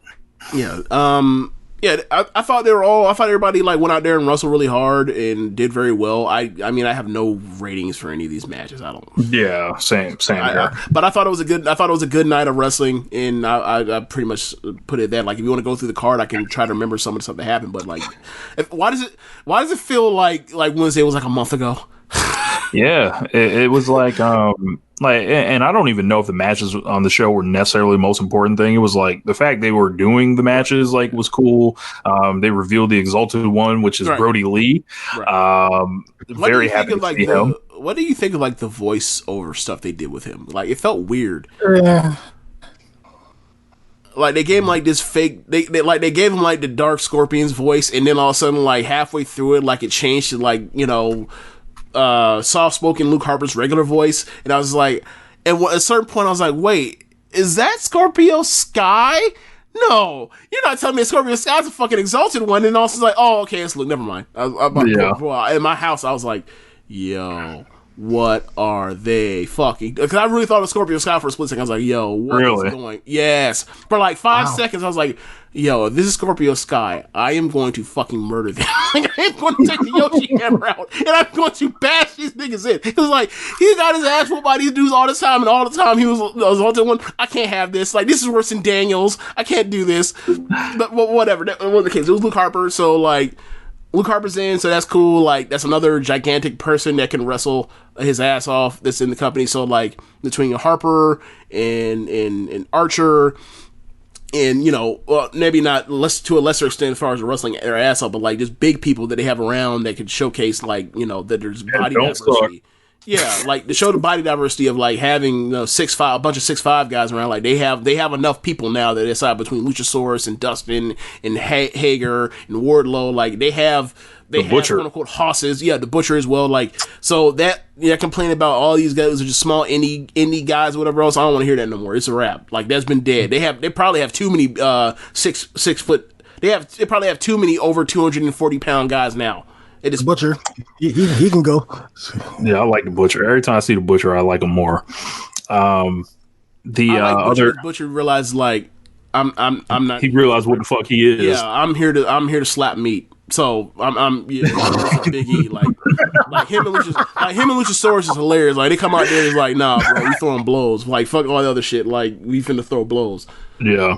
And then Matt Hardy makes his debut with Vanguard 1 flying out, and I maintain that this would have been so huge with crowd. It would have just been, because as soon as I saw the fucking drone, I was like, oh my god, like, and it was like because you just didn't know. So it was like they kind of swerved you, like with the Brodie Lee debut, but okay, there's not going to be any debut here or anything. My whole thing was I thought Mox would end up being the fifth man, and I thought they even might win and get the advantage and still have to go in short, but they get the advantage still, and then they finally get a fifth person added in this Mox or whatever. Mm-hmm. But once that's off the table, it's like, oh, it's like something that you didn't know you wanted, but they revealed it, and it was like, okay, like, they have been doing the stuff with the Young Bucks showing up to Matt Hardy's house, and it makes sense. And it's not random. It's not random at all. Like they like the seeds were in place for it to make sense. And it was better than like well, that wouldn't be fair because you're not supposed to know. A lot of people don't know who the fuck the Dark Order was when they first came out, but or the Butcher and the Blade. But like Matt Hardy's a name, so people knew who it was. I think the thing for me was like I saw the Druid and I was like, oh, it's Matt Hardy. Okay, he's fifth man. Like I kind of wanted to see Moxley. Like I was like, oh, I'd rather see Moxley. But like it's cool that he's in. He's gonna add some. Obviously, like he's what I would hope like the stuff he adds to the show would be like more non-wrestling segments because I don't want to see Matt Hardy wrestle in 2020, but in the year 2020. But like, sure, why not? Like I guess like. It won't hurt nothing. Like if that shit starts to stank, they'll cut it off. Yeah. Simon? I didn't really have a lot to say about this week. Good to see. Like, who gives a fuck? Like I didn't care if Matt Hardy came back to WWE in 2017. You think I give a fuck about him in 2020? Whatever, man. Like I won't go that far. I appreciate what he's done for himself over the past few years. Yeah, but I'm not going to pretend like it was. Oh my God, he's back. It was like, oh, cool to see. Hope he does something interesting. Yeah, like I think the last time this man was left to like his own devices, he was one of the hottest acts in the business. Right. So like, if you can get that again, legitimately interesting. He's legitimately interesting, but like the thing is, like I said, like I think or earlier in the week, I think the thing for him is like the play for him, for me, if I were them, would be like we need to try to like get this, like if we're trying to do stuff with YouTube or whatever else in a way, like we could use him as a staple to like help get over YouTube stuff, because like he does legitimately interesting stuff in his fucking house, right? But as far as like, and I would use him sparsely. Like, I would treat him almost like Orange Cassidy. We're like, yeah, he's gonna wrestle, but he's not gonna wrestle often. Like treat that special. We're not gonna have him wrestling every 3 weeks. I think that'd be dumb. Because it's like, but he's a vignettes guy, like, and use it to his full capability, because that dude's really good at that. And like, honestly, like maybe I'd be more interested if he was like Money Matt Hardy as opposed to Broken Matt Hardy, but whatever. Like, I also worry about like too many fantastical characters in AEW. Like, remember, like, okay, so we got rid of the Nightmare Collective, and now we're bringing in Broken Matt Hardy. It's like, obviously it's gonna be better, but that might be too much sports entertainment for what I thought this was gonna be. American New Japan Pro Wrestling. This is not that at all. Yeah, it's like they keep going further away from that. It's like, a lot of different things. It's good that it's good. Like the shows that keeps consistently do are very good, and sometimes even great. Like we had that right before that stretch in February. It was legitimately great television, like week in, week out. And things are a little different right now. But like, I wonder what's gonna like once this just gets up and running, or if it ever gets up and running with a live crowd again, all that kind of stuff. Like, I wonder some of the elements at play with Matt Hardy, and like, hopefully there's gonna be no cannibalism. Hopefully he's not gonna be like dragging fucking fans out and like biting them back in their necks and shit. Like, just, I mean, if you want to watch that, you can watch Monday Night Raw. So, oh man. Oh man! But good show. I thought the promo at the beginning, Cody had a good promo. Obviously Blood and Guts is off this for next week. And they're gonna do Jericho and Hardy, right? They're doing some type of promo face-off or something. Oh, okay. But other than that, we don't have like a match card. We don't have a card or anything, right? I think Cody is wrestling Jimmy Havoc. Yikes! Oh God. They have the parking lot brawl with the Lucha Brothers, right. best friends. That should be pretty good. There's a lumberjack match with Wardlow and Luchasaurus from their old beef. Back in December, if I'm not mistaken. I think that's it. That's out right now. So, and I know they taped a shit ton of stuff for like they did like a matinee taping. So there's like AEW stuff. Yeah. Okay, good. Because it's like, But I know, I think the live matches next week are still happening, like the parking lot brawl and all that stuff. But like they tape like different stuff. So, so moving on to the NXT one, the Gargano and Ciampa mini movie. I actually watched it yesterday. Mm-hmm. Simon just watched it today. James, I think you watched it yesterday, right? I watched it yesterday. Okay, so Simon, what are your thoughts on it? That was fantastic. Like, that was some of the best. Like, one of the things I've always said about WWE, storyline wise, they might not always get there, but when it comes to video production, it's very few people who do better.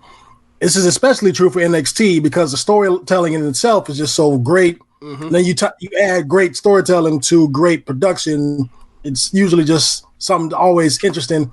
And this takes everything that I've seen and other fans have seen from the beginning of this relationship between Gargano and Ciampa, the progression from their first ever match in the Cruiserweight Classic to their tag team matches afterwards, to their singles feuds, and the reformation of the team, everything else, just explaining things from their perspective, their relationship. And I wrote down, this rivalry is like, just I would compare it to a less toxic Sean Brett rivalry. That's funny as fuck. Yeah, bro. Like my man, I came with one thought. It was like, fuck niggas will be fuck niggas. Like, in time will reveal. Like, because at different times, Ciampa's a fuck nigga. Now Johnny's a fuck nigga. So it's like, and it's like, well, the real thing that's defined this feud is time. It's like time away, time not allowing fans to really express how they feel about people because the time throws it off. Like Ciampa didn't do shit but show up like back, and then he's just, since that time had to pass, and it's like, well, and of course, there's like real life stuff that they airbrushed, through or whatever. Like, but like, yeah, it's like time has defined this feud. And it's really Ciampa's body breaking down. Like, I think they could have delved into that just a little more, but yeah, it was time. And, to me, there are no good guys here. So hopefully, one of them can put the other one out in their fucking misery and, we can wrap this shit up. So I watched this in... Every great feud should have a mini movie like this. Yeah. Yep, definitely. I watched this and I didn't know how long it was, how long this mini movie was, and then like when it finally wrapped up, I stopped the network and looked at it and I was like, yo, this thing was 51 minutes, which means like in TV terms, this went like an hour and 15 minutes. No, I'm sorry. That means it went like an hour and a half. Or something like that, right? And 69 minutes, I think, was the time that was said. Okay, so either way, like it went over an hour and like between commercial breaks, whatever else. So I'm just like, yo, this thing was like thoroughly compelling. This is the stuff that we always say that we want for, pro wrestling. Like if this had been, this is almost like watching like a 50-minute version of like a New Japan main event, like video package, where it shows you like the long story of the long form story of like where all this, like this starts from the beginning and goes all the way through. Instead of it being like 2 minutes, it went 50 minutes, and it was incredible. And like I don't know how you possibly trim that thing to make it any shorter, aside from like the little parts where like they kind of recap you like for 30 seconds to get back from the between commercial breaks. That's about it. But like this thing was perfect. I love this thing. Like it made going through all of those matches between all the DIY stuff. You've seen their bodies change over time. Yeah, how they aged. The Andrade stuff, like the Aleister Black part. I feel like they glossed over the Aleister Black part. I feel like that was that was important. I feel like that would have been important to show to like. I think the main story of this is these two have a special bond together, and ultimately, for better or for worse, is where they progressed in. At the end, originally, like, it's based off jealousy of Johnny was the guy, the one that got over first. Ciampa couldn't handle it. They failed as a tag team. He blew it up. He goes away for knee surgery. And then he comes back and he still wants, like, that vengeance. And Johnny, Johnny gets driven to this place where his rage overtakes him. And Rich, I talked to you about, I talked to both of y'all about this before, about like Johnny would win, or like we got to a point in 2000 after Andrade won the title, we got to a point to where like challengers in these title matches would either win or lose, and based off of the storyline that went into it or the proceedings of the stuff that happened in the matches, it was almost like the story of you are a good person, you are worthy. It's almost like Mjolnir, like Thor's hammer and shit, right? Picking up Thor's hammer, like, are you worthy of earning this fucking thing? Because it's an actual accomplishment, right? So, like, Johnny will lose to Ciampa in those title matches because his fucking rage would take him to places to where he should not have gone because he's doing it for the wrong reasons, right? So he didn't deserve to win it at times. And then you look at the TakeOver New York match between Cole and Ciampa, where in the second fall, Cole Gargano, where in the second fall, Johnny could have taken the easy way out and gotten a count out, but he decided to get his ass out of the ring and roll him into the ring. And then in the third fall, under the same opportunity, Cole just takes the count out. He wants to take the easy way out as opposed to like actually earn it. And then, you get all the cheating in that match, and then Johnny overcomes all that shit and turns Superman, and then like wins it. And it's like he went through all of this stuff and he finally deserved it or whatever else. And then or whatever else. So a lot of this stuff turns to like, look at what both of them have done to each other and what they both became, to where now they're like, neither one of them, both of them are changed. Both of them are hardened by the stuff they've done to each other emotionally, and how they've cost each other, like, you know, basically these opportunities, and for what they've been busting their ass for years. And like now we're at a point where it's like, this place is really too not big enough for both of them. Like, one of them has to go. Absolutely. And I loved it. I thought it was I think this is probably the best thing I've seen in wrestling since, honestly, since the fucking tag match at Revolution. But, yeah, so since the Revolution tag match, like, this is one of the best things of the year. Like, I mean, I put it up there with Cody strapping. I'm sorry, I'm not saying it's as good as Cody strapping or the fucking 5-star match or whatever else, but, like, the best things in wrestling, like, this is on the shorthand list of things that happen in North America. So I think it's the best thing NXT's done this year. So yeah. This is one of those things you look at and you'll remember for a long time.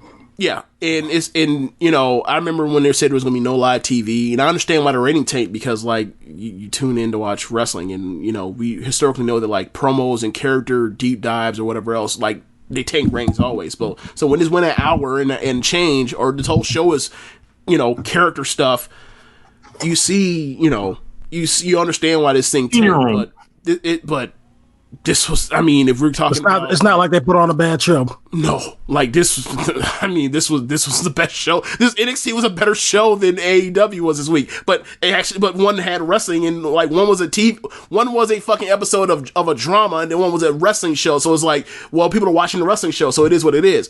So I understand that, but, like, yo, like, Wednesday wrestling is just Wednesday wrestling is great. Even under the worst circumstances, it's always great. So, like, yeah, there are no excuses for the main roster putting on these, you know, these shows. It is no excuse. They can get their ass out there and do the same thing. Yeah.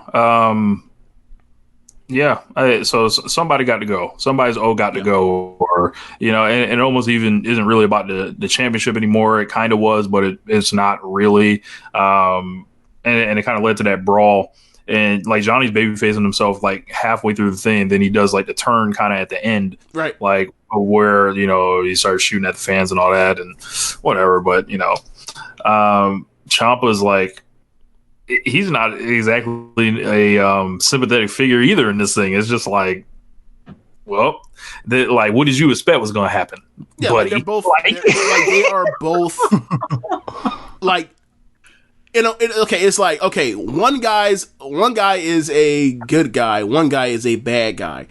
These guys have a special bond, and these special bonds have now dragged them into the middle. Like, they are now somewhere on the spectrum, in the quote unquote gray, in the way that, you know, but not in the way that, like, we scoff at and mock when people talk about shades of gray. Like, they have literally, like, their relationship is so toxic and so also beneficial to both of them over the years that, like, this is where they've now become. Like, they've gone from Johnny being, like, one of the greatest babyface I've ever seen to, like, now he is someone that is vindictive, in someone that is self-righteous, and we have Ciampa, who is somebody that, like, always was a psycho killer, literally, like, heartless, black heart, you know, if he's got moved to the center kind of by proxy, and he's got moved to the center because of, like, you know, he came back from a broken freaking neck, and, like, you know, he's been living in, like, I'm an anti-hero. Like, I'm not here to rile up the fan base or whatever else. Like, I'm here for this goal that, like,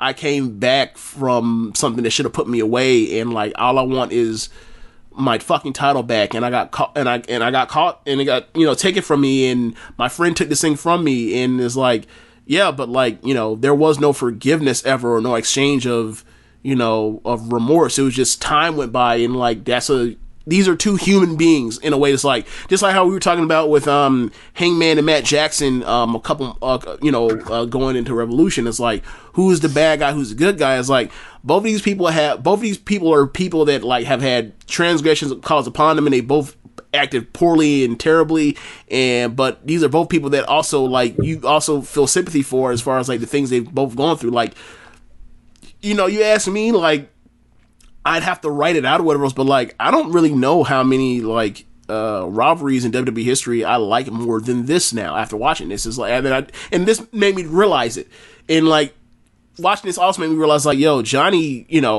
if we were to move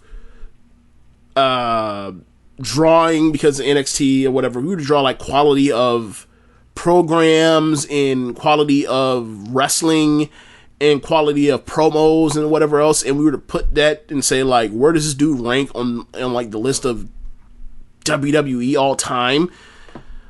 His 2017 to now is like, who's phenomenal. Better than him? I can't name somebody. Like the people that immediately come to mind are like Brett, Jericho, Shawn, CM Punk, Daniel Bryan. I think he's better than all of them over these 3 years. After watching this, and he's like, you forget how many fucking, like, you just forget, like, all these matches are like 4.5 caliber and higher. All these matches are like these things that are like people are living and dying with, and like, from a hypercritical perspective of, yes, they shouldn't have done the third match between Cole and Gargano. Yes, they shouldn't have done the third match between Gargano and Ciampa. But at the end of the day, we're like, yeah, what a disappointing 4.5-star match. Like, most of those matches are also like, but whatever. It's like you think about it like this, right? What's Aleister Black's best match? I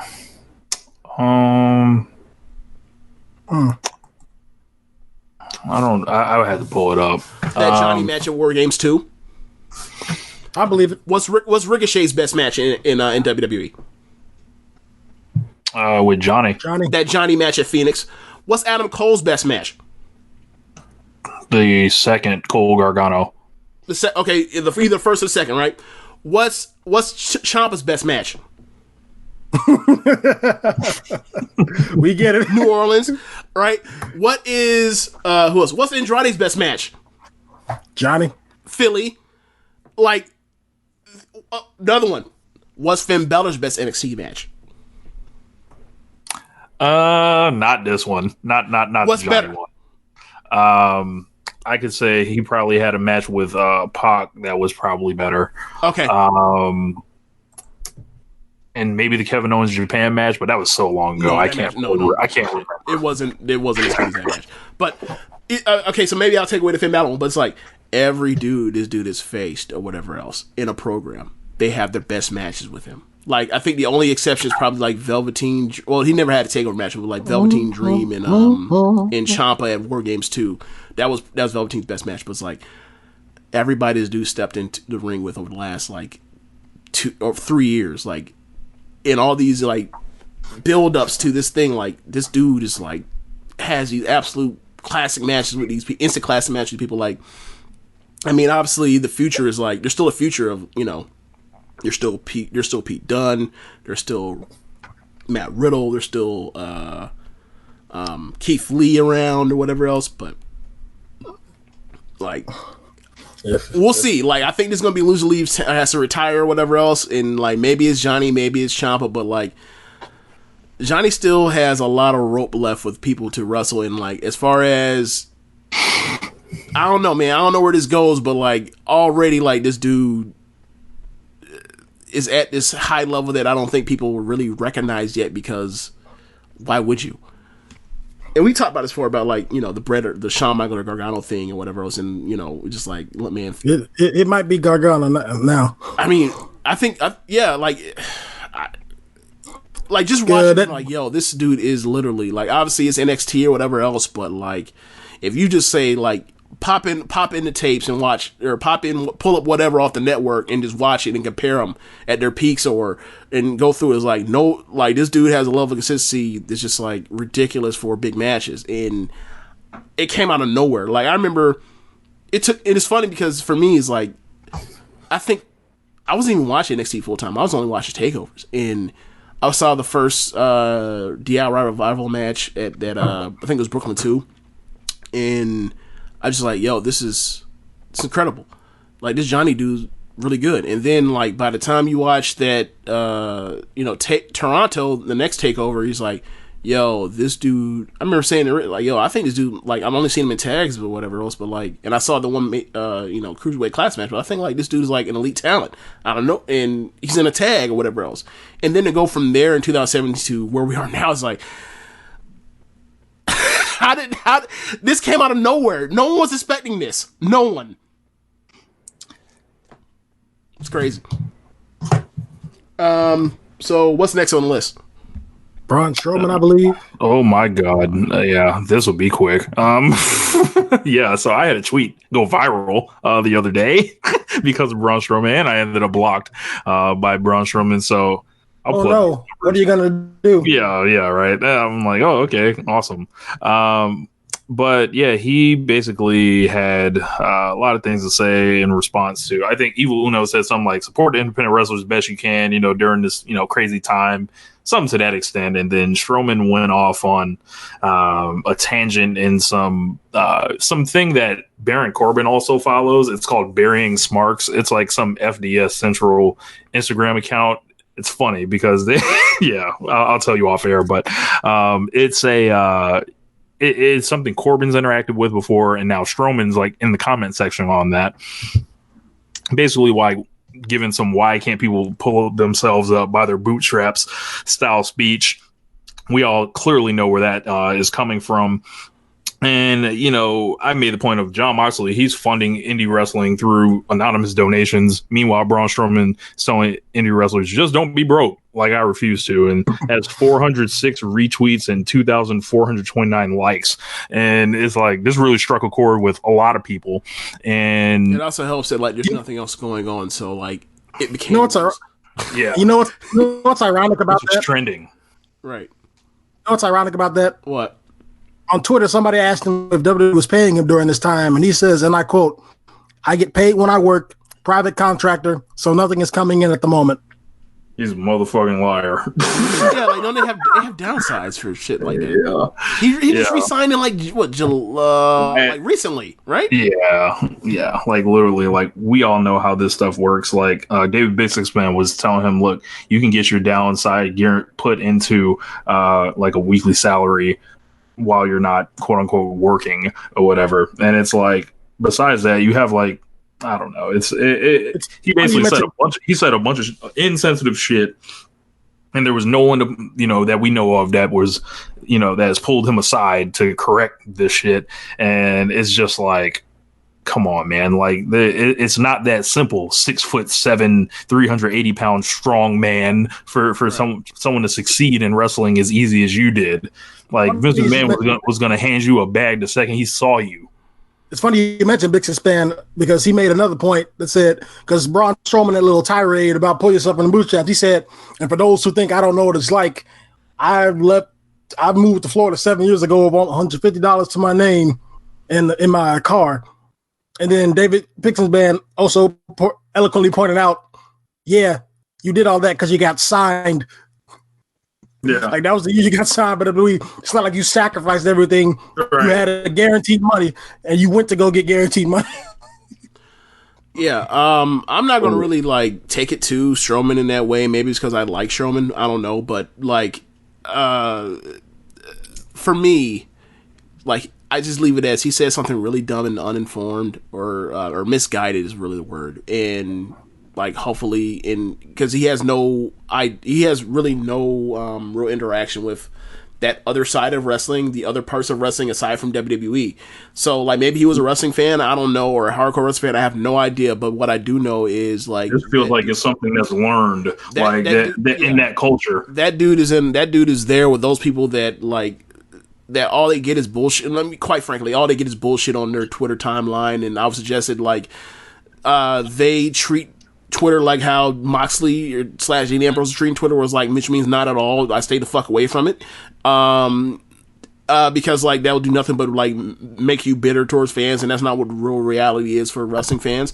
Like there are a lot of assholes online, and they like to mouth off to people, especially like the women and minorities in the company or whatever else. And like someone like Strowman is someone that's a prime candidate to get a lot of shit, because that dude is not some super worker. That is a dude that is a big hunk of meat that goes out there and slaps meat. Like that is not like that is not the wrestling. No, that is not the wrestling that people are going to. That's not the wrestling that people are going to talk about in this day and age, given what we know about like the people that typically were that in the 80s and 90s and what that did to like things like WCW. So. Like, he gets hit with that immediately. So I'm not really finna hit him over the head with that. But what I will say is, like, yeah, man, like, there are a lot of people that work independent that are struggling. And if you want to be on that bootstrap shit, then, like, that's another conversation. But it was a bad look given this time. Like, people are dying out here. And like supplies are low. Like this isn't like a hurricane, so I'm not really on the, it's a super shortage. Like there will be more supplies on the way constantly. Just people are hoarding this stuff right now because they don't want to ever have to come out of the house for a long period of time until they absolutely need to again, because that's how high the stakes are right now. But look, man, life is hard. People need help. Some people are asking for help. I don't really see. I think it sucks that you want to shit on people for that, and I'm gonna leave it at that. And I hope that he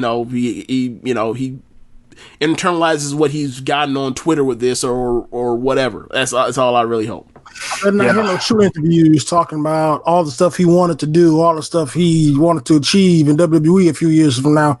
I want to hear it. Yeah, it's bragging right now. Hell up. It's weird with the dynamics of like this locker room, and these people come from all these different walks of life, and you would think at this point he may have connected with someone that comes from that background, like the independent background or something like that. Like I wonder if the dynamics are at play. Like, how football locker rooms are kind of segregated by section, essentially, like the linemen hang with the linemen, like the receivers hang out together, like stuff like that. Yeah. Like I can't even say it, like for sure. Like Strowman spent years in NXT hidden away. Like right. You're telling me he's never come across somebody that he knew was coming off the independents, and then they've shared stories about where they've been. That you can't convince me that didn't happen. Like right. I'm not sure he listened. But there's also the part where like you talk about the segregation and like, do you know who his friends are? Yeah.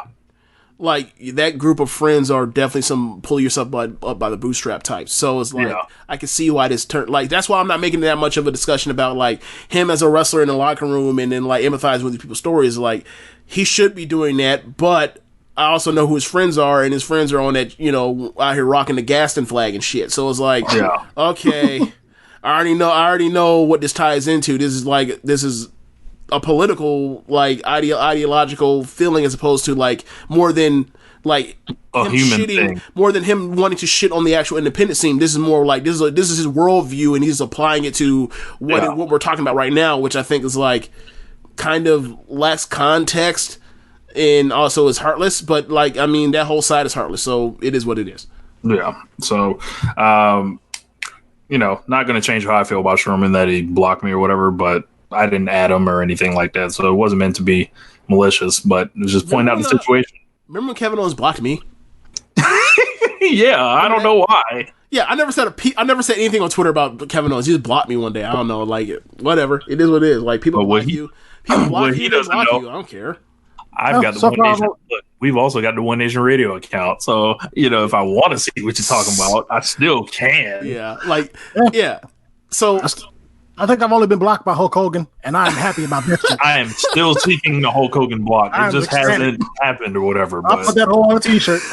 So I think the thing for me is just like, I see it from his perspective, or if like for any other person's perspective, like when it comes to the blocking thing, like blocking on Twitter is like the only thing on that is a really, really weird thing where like the blocker is like justified, and then the person or it comes away happy and smiling, and then like the person that got blocked also comes away smiling happy because it's like, yeah, I blocked his asshole up my ass just because fuck him, this person's a peon, I don't need to talk, I don't have to talk to you, right? And then this other part is like the person that gets blocked is like, I got in this person's skin, I've rattled this person. Like it's a weird like mutually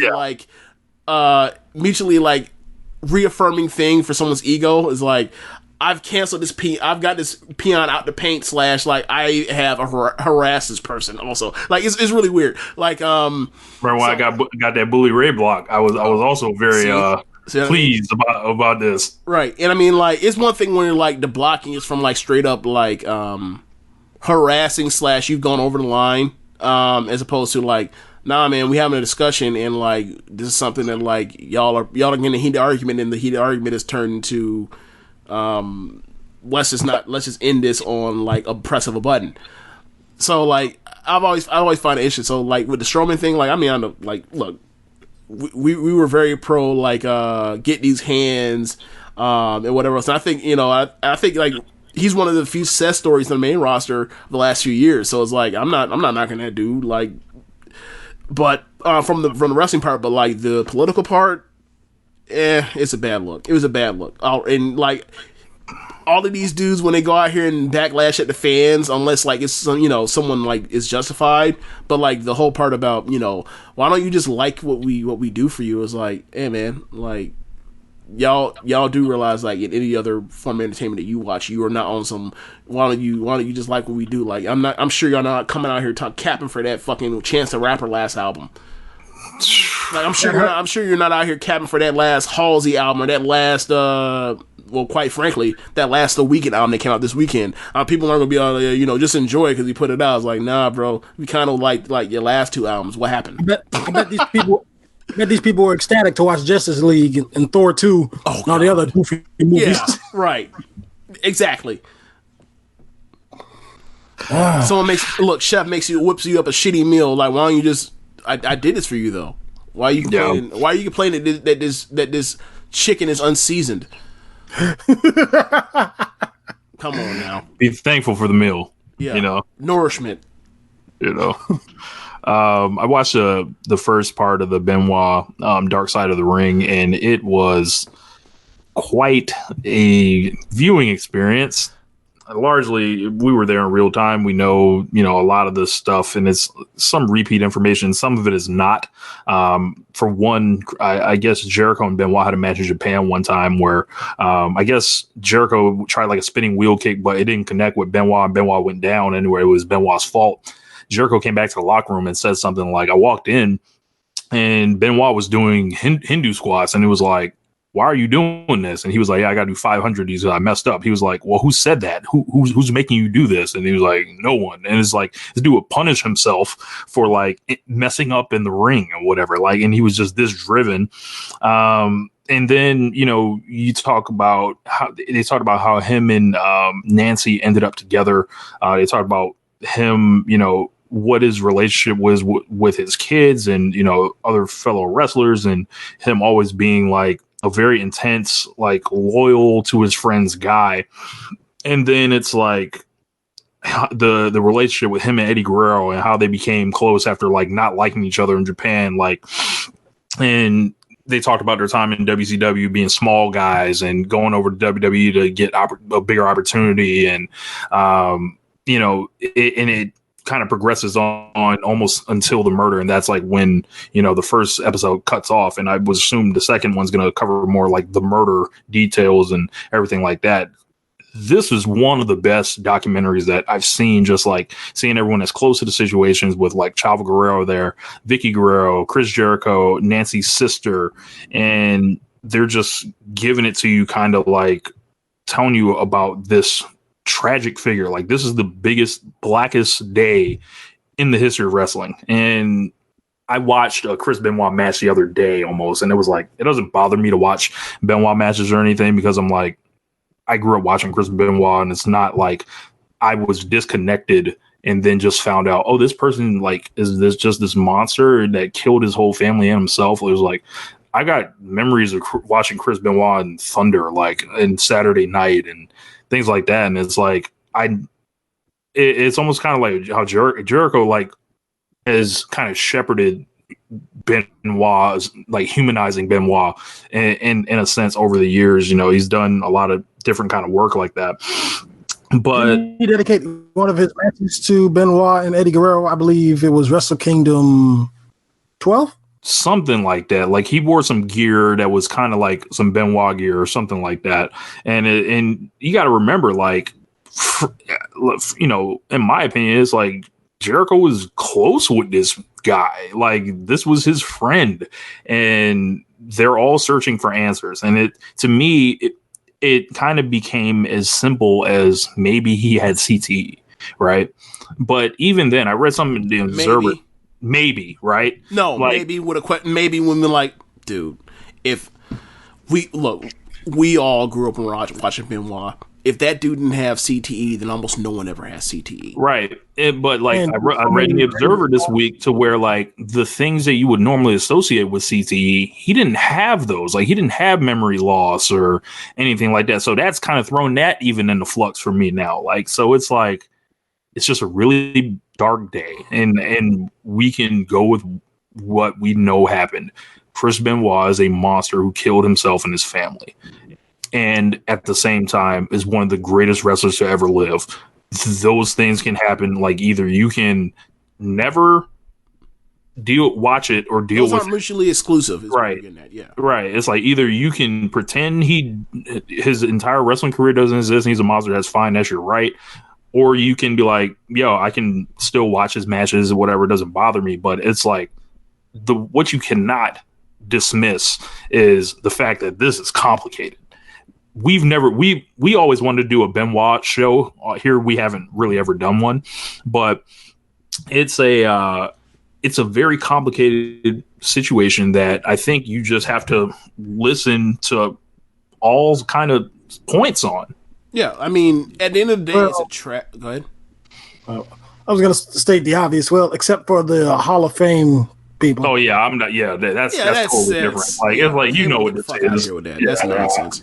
Yeah, it's like you know what this is. WWE's not about to like open themselves up to the Hall of Fame or whatever. And it's ironic that WWE like struck the deal to put those couple WrestleManias on the network or on ESPN for the next couple Sundays. And it's like, well, if you think about it, it was like, well, if they're going to run these shows from top to bottom, that pretty much disqualifies anything from like 2000 to 2007, right? Yeah.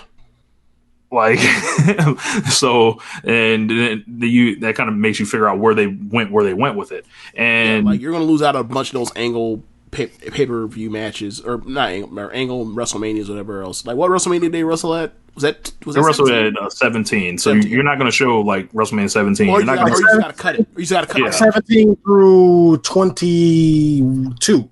Right? Yeah, right. Or 23. 23. No, I don't remember. He wrestled MVP on WrestleMania 23, I believe. What? US title. Started. That's where that whole best of 7 started.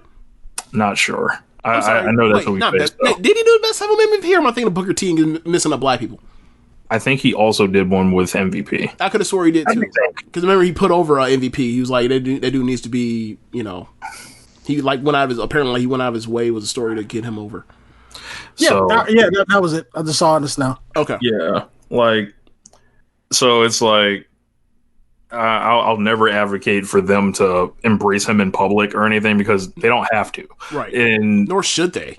Right. And really? It's like Chris Benoit had a long career before he went to WWE. So it's like, I don't know. To me, this isn't WWE's problem. Like, this is like, they made their decision on it years ago and fuck it, whatever. Yeah. Of all the revisionist history things that they do, this is the one where you can be like, okay, I understand this one.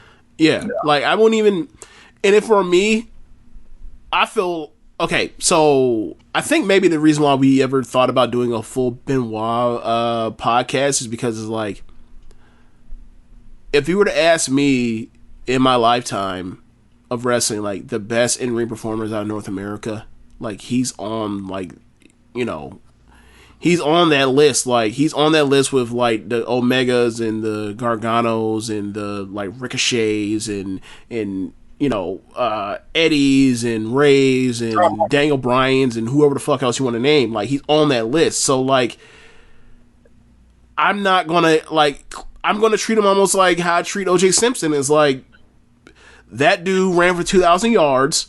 That dude's one of the greatest pure runners of the football that's ever existed on this earth. That dude is a murderer, a double murderer. Like, and it's okay to acknowledge that someone was great at something that also did something fucking heinous that or whatever else. And I don't mean like in a way to where like I'm excusing. I mean in a way to say like the complete story is this person that was great at doing this did something fucking terrible. There's a lot of those figures in history, unfortunately. Right. A lot of them run this country and countries. So like for me it's just kind of like, I'm not going to be a coward about something that ultimately is like I'm not endorsing fucking Benoit. Like, he's a fucking murderer. But I'm also not going to be like, yeah, his matches, like his best Super Junior runs, never happened. Fuck out of here. Like, like it's okay. Like when we talk, it's like the same thing when we talk about steroid cheese or whatever else. Like, just put them in put Barry Bonds and Clemens and A-Rod and whoever else in the fucking Hall of Fame. Just put an asterisk on that shit, or just fully explain like the complicated history of these people and also their mark on these on institutions. Profession. These institutions. And it's like, that's one and I understand like it's really easy to say that when it's like, oh, they cheated with steroids. Another thing to say that when they murdered someone, but my point is ultimately is like, I'm not saying put them in the Hall of Fame, whatever. I'm saying like, but don't pretend like he didn't exist either. And like, I don't think they need to. It's so far past removed with wrestling that like they never have to bring him up again, and that's fine. But like, I feel like they handle it about as well as you can handle it. It's like, look, man, like this is somebody like we're not. They didn't take his matches and like hide them off the network, or whatever. But you gotta go find them, and it is what it is. Like I think that's appropriate. Yeah, it's and like you said, like it's just a full thing. And like, there's a lot of stuff there, and a lot of stuff we don't know because like there was, they don't want to go through all that because there's no, there really is not in the public space. There's not much of room for trying to get a complete picture of a murderer. Like unless it's like you're doing one of those like Al Bundy things, like like people like perverse, like the perverse stuff. Like people like following like serial murderers or whatever, murder mystery stuff, whatever else, and like real life murders, whatever else, but like from a perverse feeling of like, this is creepy that this kind of evil exists in the world, as opposed to like actually want to get the full picture of this complete human being. Is like, nah, they kind of just want to follow the monsters. Mm-hmm. So yeah, I've rambled on, but yeah. So I'm going to keep my comments real brief. So as most of you know, I didn't grow up watching WCW. Like, so when I saw Chris Benoit wrestling, it was just the same as any other person watching the mid-card superstar rise to the top. Mm-hmm. And I knew he was good, but I wouldn't say it was my favorite. I do remember exactly what happened. The episode where I saw the Vince McMahon in the ring breaking kayfabe from that fake death storyline, talking about their deaths, and then I didn't watch WWE for a few weeks after that because back then my viewing habits were more casual. Mm-hmm. So I'd watch one week, and if a pay-per-view wasn't coming up like WrestleMania, I'd probably skip a few. So when I come back and come to find out Chris Benoit didn't get murdered, he was the perpetrator in that case. Yes, that changed a lot. And when stuff got put on the network, it didn't bother me to watch it because, well, in some ways I would say it does, because you can't watch a match without thinking about it. But at the same time, it's like, this is a guy who's done this. This is a great wrestler who's done terrible things before the end of his life. And that's just the reality of it. As far as examining and going back and looking at it, this is definitely something that needs to talk about. If not because of his impact in wrestling, the impact of his death in wrestling and what that changed for WWE and so many other companies going forward, and the discussion about professional wrestling. So you just kind of get what you get with this discussion. Yeah.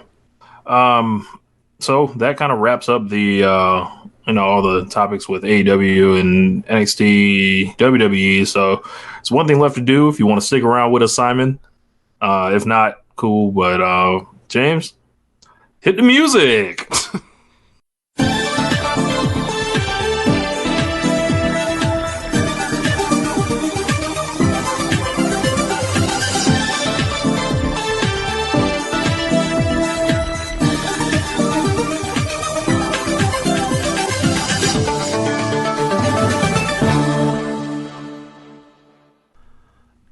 Okay, so Simon just left because like he has stuff to do, and rather than like try to fake it, he's saying, "I'm out of here." So good for him. Thanks for coming on, Simon. Yeah, thanks, Simon.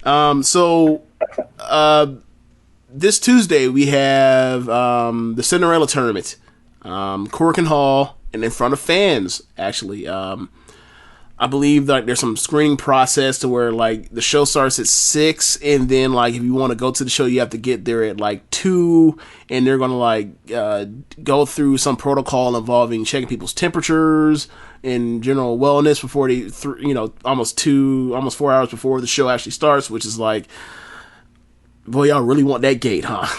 Yeah, Ross is gonna get that money. Yeah, like look, if I see Hannah go into the fucking stands, I might be furious. Like, nah, you stay. No garbage brawling outside the ring, outside into the crowd. Stay your ass in the ring and wrestle. But anyway, 16-person tournament, 10-minute time limit between the matches, single elimination tournament. You can win via pinfall, submission, or over-the-top rope elimination, which makes it interesting, easy way to like upset someone, getting out the paint. Last year's winner, the winner gets a title, gets a Cinderella dress. They come out and they get a quote-unquote Cinderella wish, which is almost always a title shot. If it's not a title shot, I don't know what the fuck it is, because everyone's always asked for title shots for either the red belt or the white belt. Last year's winner was Arisa Hoshiki. She asked for a white belt title shot, and she won it against Momo Watanabe, and she's been a champion ever since.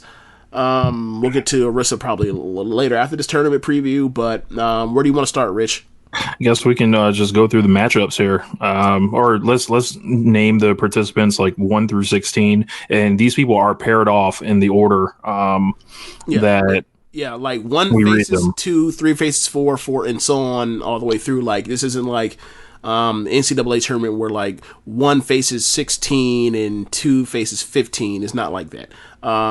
So the first matchup is Momo versus Starlight Kid. Sorry, Kid. Think Starlight Kid's gonna win? No, I said sorry, Kid. Oh, sorry, Kid. That's funny. I mean, look, man, Momo got eliminated last year against Konami after Konami got drafted to TCS. I think she got thrown over the top rope. So like, Momo can't get upset, and also like there is no reason for Momo to get another title shot against anyone. Like, she lost, like the person that holds the white belt, the person that beat her, and then like she's had 2 title shots in the last like 7 months and lost both of them. Like, so we on upset alert, because like we might be, because I'm looking at the next match and it's like, well, do you want the potential winner of the next match to beat Momo, or do you just have her go ahead and go over the weaker Starlight and protect a match? Okay, so let's talk about the next match. Next match is Jungle Kiona versus Julia. So I look at the second half or the first half of the bracket, and I see Julia, and then I see Jungle in the first round, and I see a potential Final Four matchup where she could face Konami. And then on the other end of the bracket, there's her natural rival Hannah, or not unnatural. They forced this thing down our throats, but her rival in Hannah, that they had the draw at the year-end climax. They were a tag team in the dark match at Wrestle Kingdom, and then like Hannah got pinned after a argument and malfunction at a junction where they hit each other. They're set on a collision course to wrestle each other in a trios match for the trios titles eventually. So with Hannah, so like they had that draw, and like eventually they're going to blow this off and have another match where there's going to be a winner eventually. And I think it would be, simple storytelling where Julia, if she were to win this tournament, would go through Jungle, go through Konami, and then get to Hannah, or at least gets through the other members of Hannah's faction to win this thing. So there's that at play. With that said, I think that if the idea is we're going to put her in the ring with we're putting her in the ring with Jungle and Konami, and the idea is it's a storyline aspect of the TCS stuff with Hannah, but it's also like we're going to put them in the ring with people we absolutely know we trust to have good matches with her.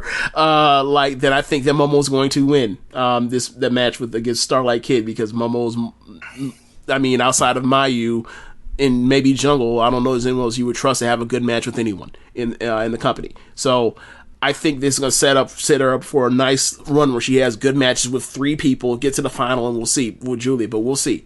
Obviously, anyone can get upset with this over the top rope thing, but that's how I kind of see this going and envision this going.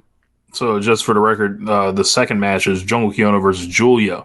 So Jungle out in round 1, or like what's the? She got knocked out in round 1 last year. She gonna cry in the car? I don't think she'll cry this first round, but I think it's gonna be a really good match either way. Like given that that Julia is very good at the brawling aspect of the wrestling. Why does it sound like Julia's Lacey Evans?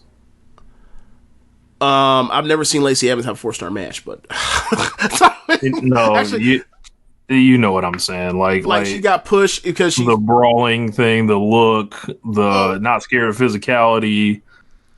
Except like times 5,000. I give you fans. Yeah, fans wondering why the fuck you're there instead of somebody else.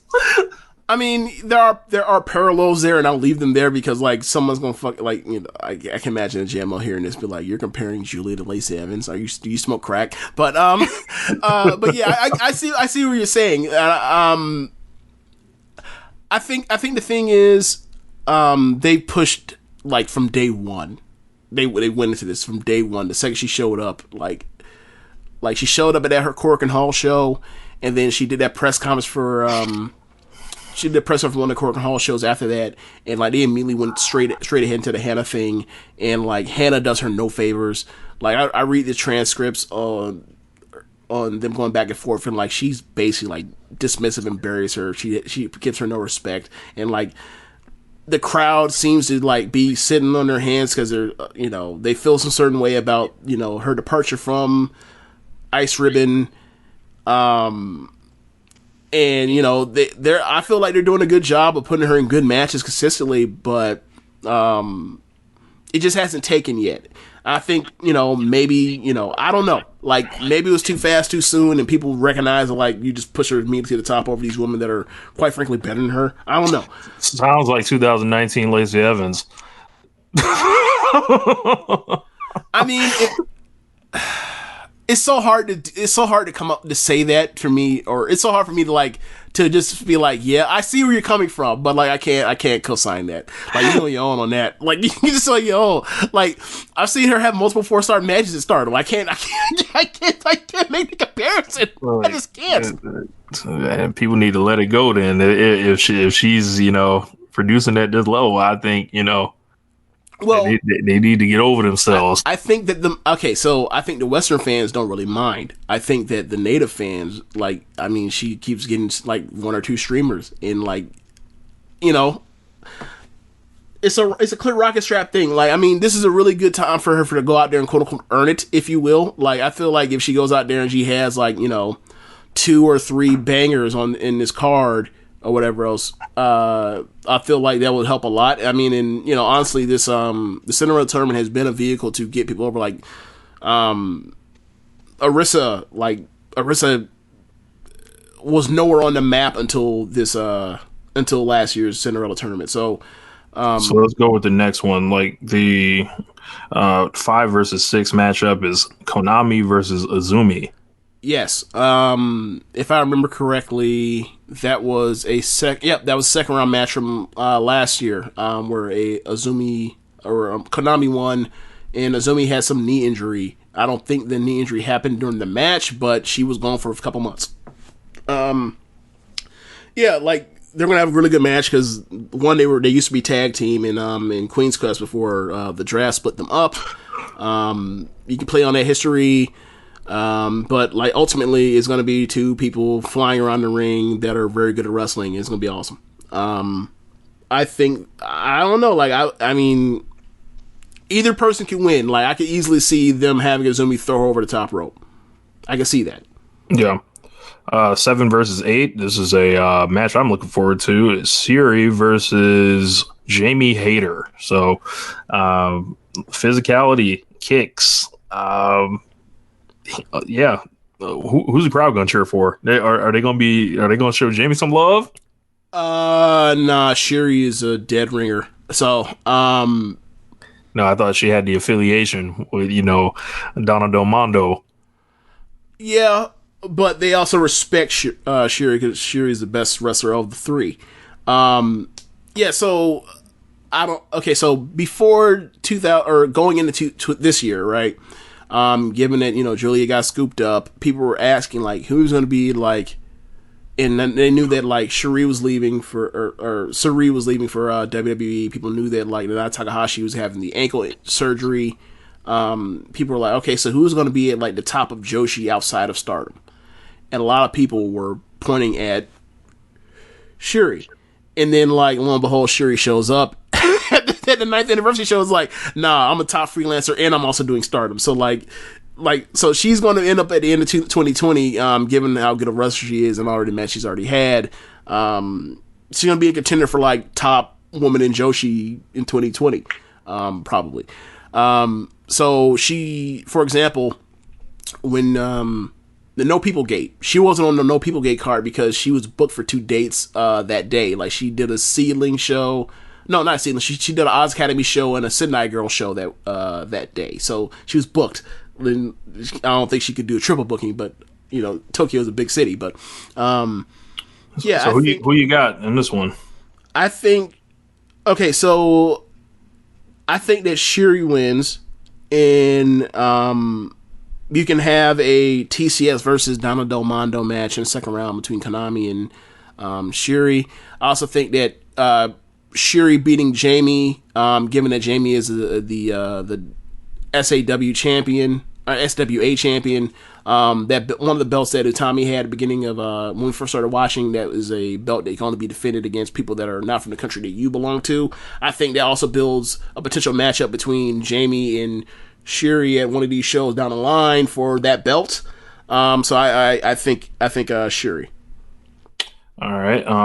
Then the 9 and 10 matchup, we got Tam Nakano, who I recently just saw doing a singing idol performance in the ring on Twitter, against Saki Kashima. Yeah. Okay, so Tam, since the Saki turn, has kind of played like if you're a person like me that loves Mayu, she has kind of played the I'm also mad at you card of like, you betrayed like my friend, so I'm going to fucking murder you when I get my hands on you finally. Between Saki and Tam, so they've been playing at that for a while. So the fact that this is a first card match, I think it adds to it. I think that Tam's going to win, but I think that there will be emotion in this for the fact that like you betrayed stars, and like Mayu got her chunk of flesh, but you ain't seen me yet. But I owe you a head busting too. No, I got to fuck you up. You know. I think I don't know how good the match will be because I think their match at the Grand Prix last year wasn't good either. Wasn't good. I have to go back and look through my. I feel like Meltzer. I have to go back and look through my notes. But but yeah, like I think there's a storyline thing there, so like they can play at that, and I think for a match that's only going to go like 8 minutes, I think they can do something interesting with it. But But I think Tam, I'd be shot and quite frankly furious if Tam lost in the first round of this shit. Yeah. So, especially given the second round matchup at play potentially. The next matchup in the first round is Big Saya versus Saya Kamatani. We call her Big Saya because there's two Sayas. Versus Natsuko Tora. This is a big match for Big Saya. She's clearly someone that's marked for the future. Is it the immediate future or the 3 years from now, 2 years from now? We don't know. We gonna see. Yeah, but this will be a good indication. They put her into Queen's Quest so she can be the fourth in the faction as opposed to being, when she was in Star, she was like the fifth or sixth. And this is a big spot for her. She's in there with Natsuko. Natsuko, when she wants to be, can be a good wrestler. So we'll see. I think that I don't know if Natsuko is going to ever get her title shot for the white belt. I'm not sure. If she is, then she could lose here, and she still has it in the back pocket because she's owed one. We'll see. But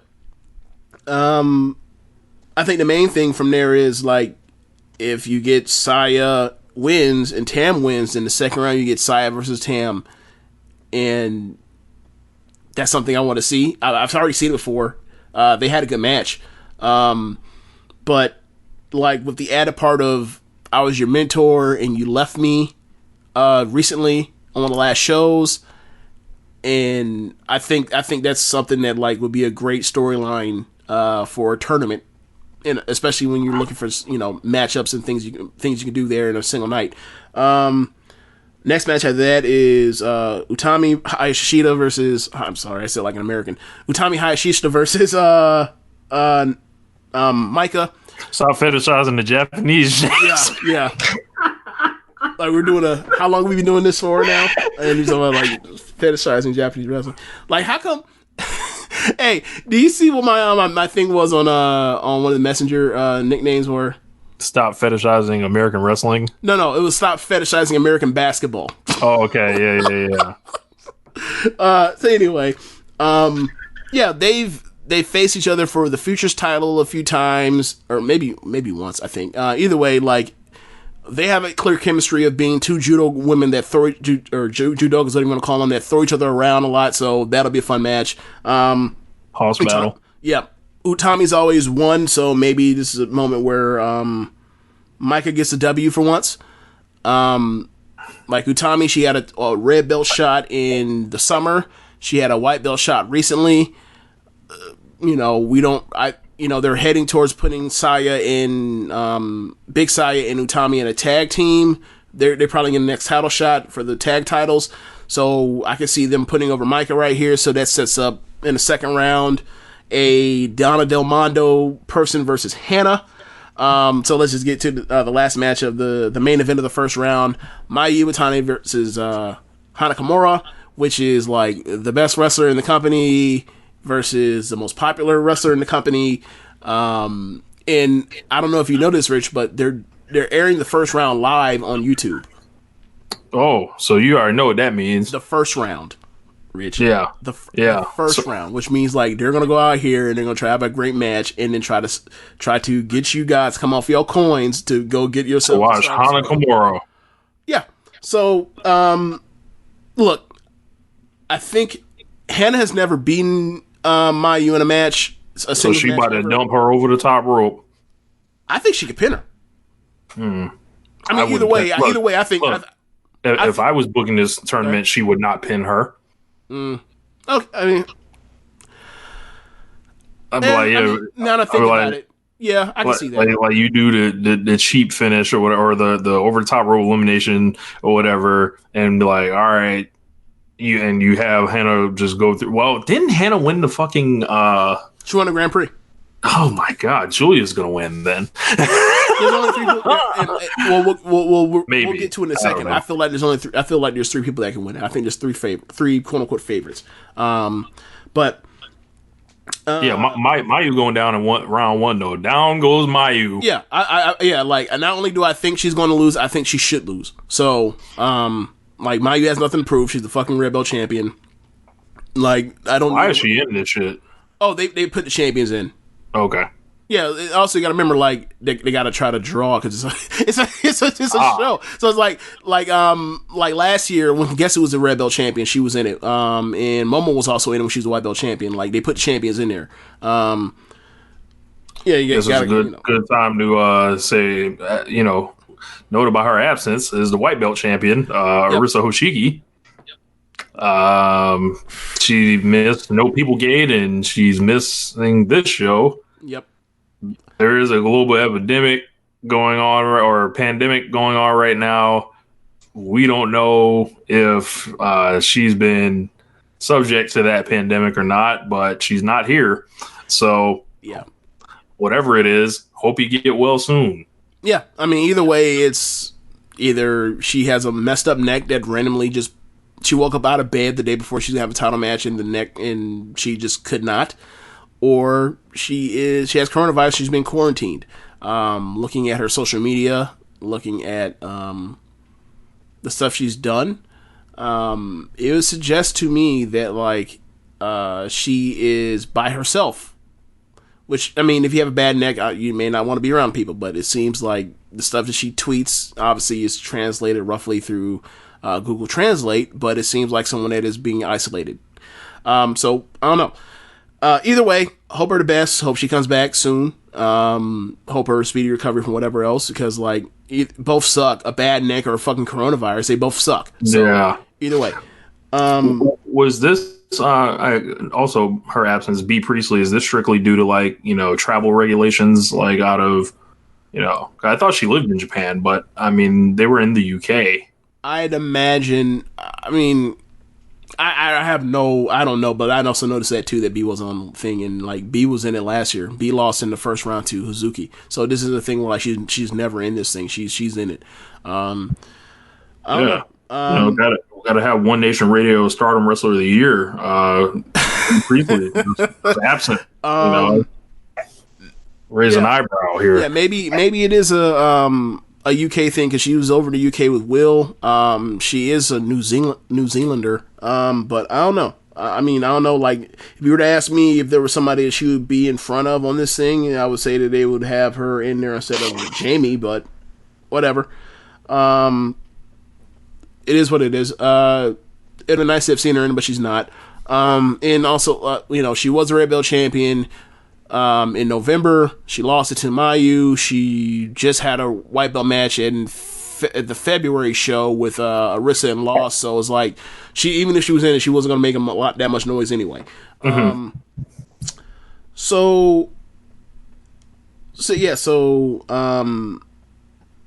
I mean, so who are your favorites? My favorites would be in this order would be Julia, Tam, and Hannah.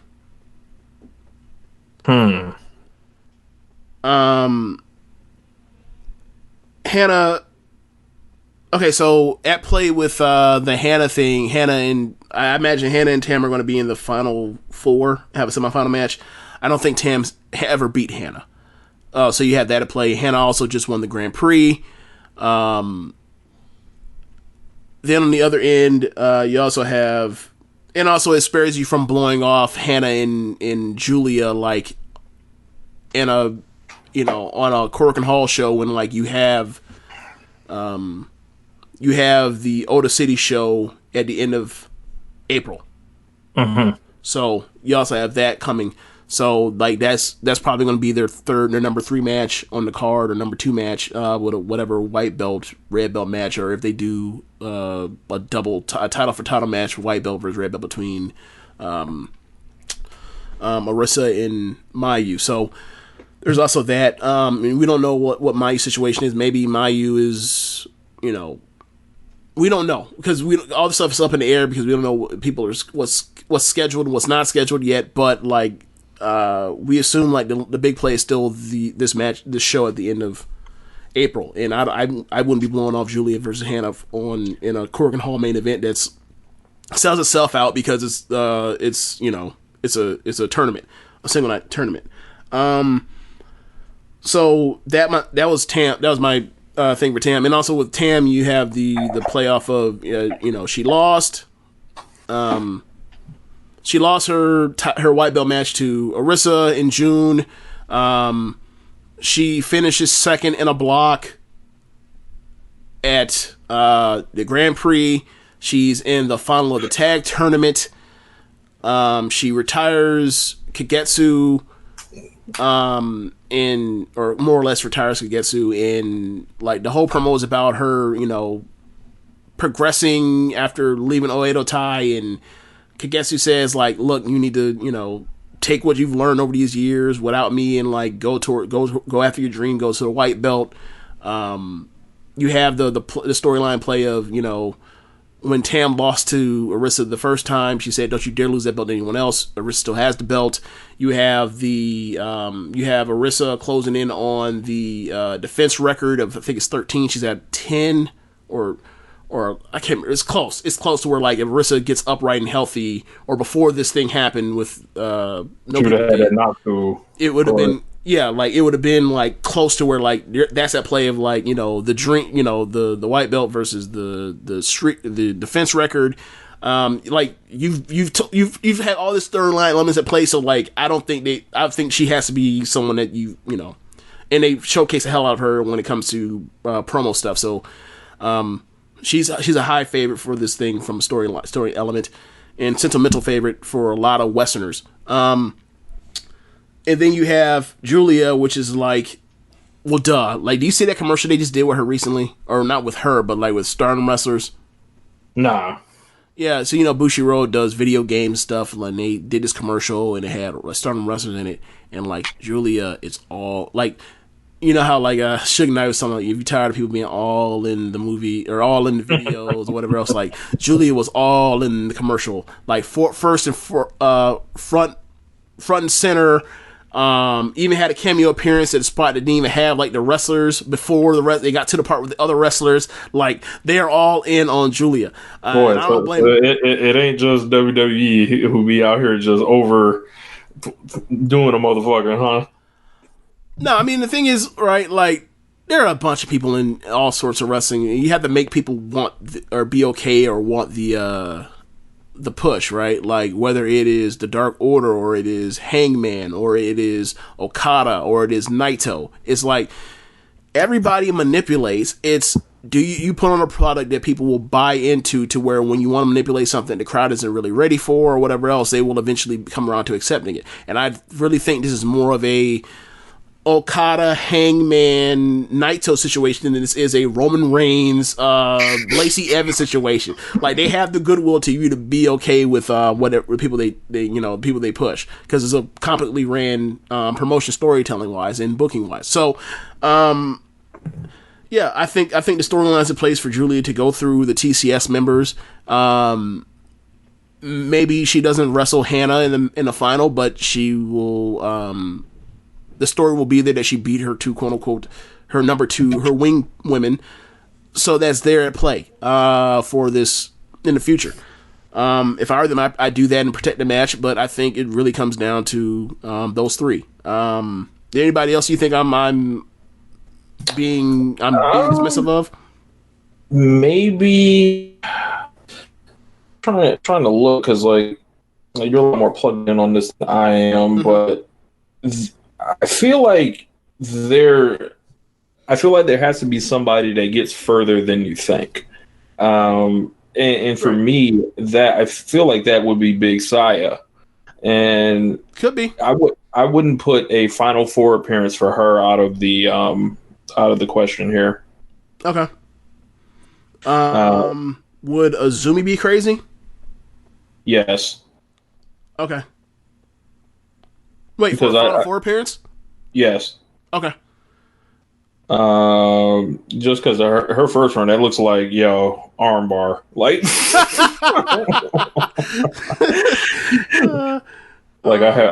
like even so say like. Well, the reason why I say this is because like Konami,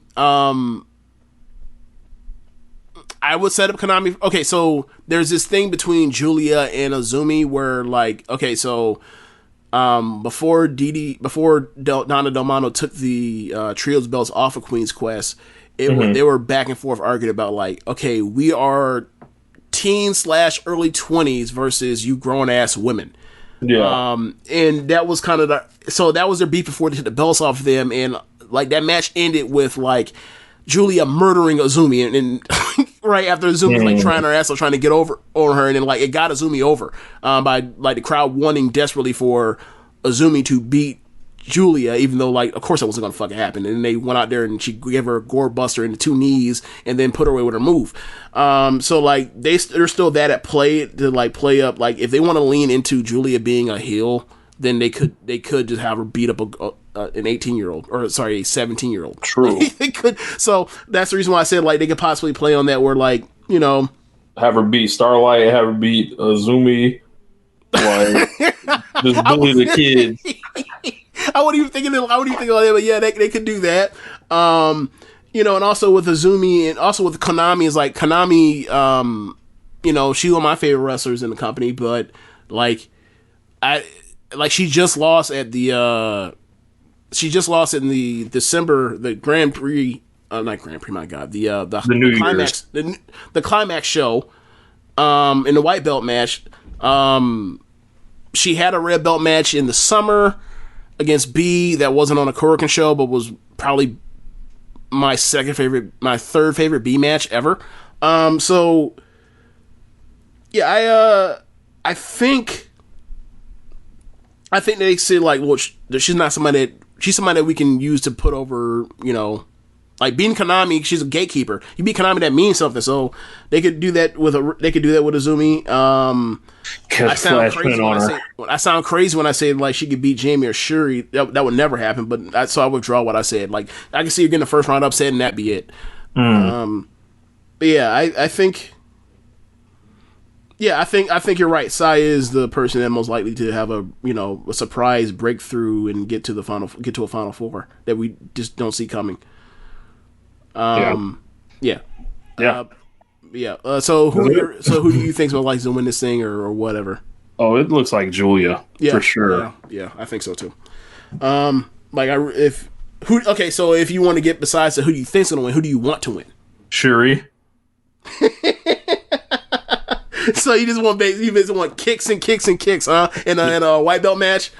Yeah, you know, her, or hell, have her go to the finals with whoever, and then say she won the red belt match or whatever, and then you might get her the fuck out of here because she's a freelancer. Like, I didn't think about that. Wow, that would be especially because like the next Korakuen after this is like the 14th of April. So that's a quick turnaround, and like that's the last Korakuen before you get to the Oda City show. And you're trying to like give people a reason to, come out. So like once this shit clears up over there. Yeah. Like I'm still trying to figure out like when are they going to do the red belt match? Because Mayu has stuff on her plate like there's the rematch with except this time it's for the belt with Takumi Iroha after they had that great match at the February Korakuen. That like they canceled that Jungle and Mayu match, so they have to get, or maybe they don't have to, but like for me they have to get back to that at some point this year. And then so there's stuff at play, and then like you don't know what's gonna happen between like now and like the Korakuen Hall show, and then getting to Oda City and what she even do as the Oda City show, because like she at one point teased a title for title red belt versus white belt match, which is like they could do that, but Mayu when the first time she won the red belt, she was a white belt champion. So I don't know if they're going over that again or if that was just something to tease to I don't know, but there's a bunch of stuff to play with her. So like her losing the first round ain't no problem. And she needs to put over Hannah right now. So eventually, like they're gonna get to that match for the red belt, and like maybe that is the Oda City match, Hannah versus Mayu for the red belt. I don't know. Yeah, we'll see. That's that. Like, I mean, if we're just doing like really simple, like inside your promotion booking, like you put the best wrestler that's an established star in the ring with like your biggest draw, and like that is your main event in most promotions. So that traditionally that would be like what you expect to be the main event for the city, but we'll see. But yeah, that's really all I got. Yeah, that's it. What a show. Man. I was saving stuff up throughout the week, like, oh yeah, we'll have this to talk about, and boy, we done gave him a real one today. So we love y'all. So show love. So if y'all want to make a donation to you boys, hey. Yeah, but that's the end of the show. Be sure to check us out on I have to cut this, and I'm gonna have to like go over it. I don't feel like cutting it. Okay. Be sure to rate us on whatever app you use to listen to this. Be sure to tell the folks about the Social Suplex Podcast Network. Also, a shout out to not Social Suplex, to Powerslam.tv, the sponsor of the show. If you're a fan of independent wrestling, they have 5,000 hours of footage from all over the world. You can use the code Social Suplex to get your free month's trial. Also, check out ProWrestlingTees.com/Social Suplex and pick up some official Social Suplex Podcast Network merchandise. And check out the other shows on the network. Sunday/Mondays, we have One Nation Radio, this show. Monday/Tuesdays, we have Keepin It Strong Style. Wednesdays, we have the Ricky and Clive Wrestling Podcast. Every other Wednesday, we have Grown Men Watch This Shit. Fridays, we have Get in the Ring, and Saturdays, we have All Things Elite. Real quick. Big on that. Oh, good. Yeah. How was All Things Elite this week? I haven't heard it yet. Oh, fun show. Had Murray on there and myself along with Floyd. Floyd, it ended up like at the very end, it broke into like just absolute comedy of Floyd trying to proposition me to come to Double or Nothing 2 next year, completely on his dime, as long as I was dressed in Cody Rhodes gear and Nightmare Family, which led me to asking, do I get like one of the Nightmare Family jackets like Cody be handing out to, random strangers and stuff like that. So y'all should check that out. So did he extend that proposition to me or no? No, not yet. But I'm sure if you hollered at him, he's trying to. He did say you were the number one closet Cody fan, though. So I'm not a closeted Cody fan. No, or Stan. That is. I stan him. Yeah, that's what I believe he said. I like Cody a lot. Remember when me and you used to argue about Cody, and I used to argue for Cody, you used to argue against Cody. Remember that? I do. Yeah, like, and then like I get from Floyd like, oh, do you hate Cody? I'm like, nigga, like if you really knew. Yeah, man. But yeah, like if you man, as long as he ain't ruining Kenny's matches, go do this show over there. Like, Oh man, you want to quarantine him from Cody? Oh yeah. Look, it's no secret that as soon as he got the fuck away from Cody, he became the 2018 Wrestler of the Year. That's that's not a coincidence, sir. Like, why has Cody became like a weekly topic on this show at the end of the shows? Like, Floyd gonna hit the end of this and be like, son of a bitch, like they did it again. Bro, it's like Colt Cabana on BT. Somehow he's gonna be in there, and whatever. There's like this thing going on, with Kenny. And Colt said, "I'm going to be on BT every week, whether you like it or not. Like, I'm going to find a way there." Like, Kenny was given like some like there's a joke. It's a joke. It's a joke. So like he'll just be walking in the background or like, whatever. No. I know it's a joke, but like when he says this, is he saying it with a serious demeanor or he says it laughing? Oh, he's serious, but it's a gag. That's funnier. Or whatever. That's funnier. So like Kenny, like this last week was like they just had the camera on him, and then all of a sudden, so it was like, yeah, man, he's in the back, and what's his name? Colt is like, 50 yards behind him in the stadium, walking by to break up the shot. Be like, yeah, I got it BTE, and then Kenny's like, man, fuck this, and then turns the other way. Now all of a sudden, like he's all the way on the other side of the building immediately. Like it's just fucking hilarious. Like, and it's like a weekly storyline. Like, so yeah. Wow. All right, so I think that's the end of the show. You have any idea what you think we're gonna do next week? Like, I think we're gonna get Dynamite NXT again. So if we do that, we'll be good because we'll have the Cinderella Tournament to talk about. We'll have both. I'll try to reach out. I'll try to reach out and probably try to get one of the guests we delayed for next week. maybe to talk about, a couple things, but we'll figure it out. Yeah. We always do. Yeah. Luckily, like, seems this way. Like, I don't know for how long, but like, you might get New Japan back soon, in some type of short fashion. We'll see. Like, but we get Naito off this belt. Can you imagine the man drops the belt at the Corrigan Hall show? Can you imagine? How about it, Zach? Oh, yeah. Now we out here. Now we're out here harassing Zach. Who else can we harass about their favorite? Who else? Real quick. I don't know. Caleb. How about it? Caleb with Dakota Kai. Oh yeah, completely erased. Yeah, we didn't even talk about it last week about how fast she got dispatched. Like, all the cheating in the world. Like, this is not about Dakota. This isn't even about Tegan. This is about Raina, or not Raina. I'm sorry, Raquel Gonzalez. I forgot it. Who knew? Raquel. Yeah. Who knew? Yeah. Let's see who else can we sideswipe real quick. You watch any NXT UK recently? No. Okay. Well, who does that?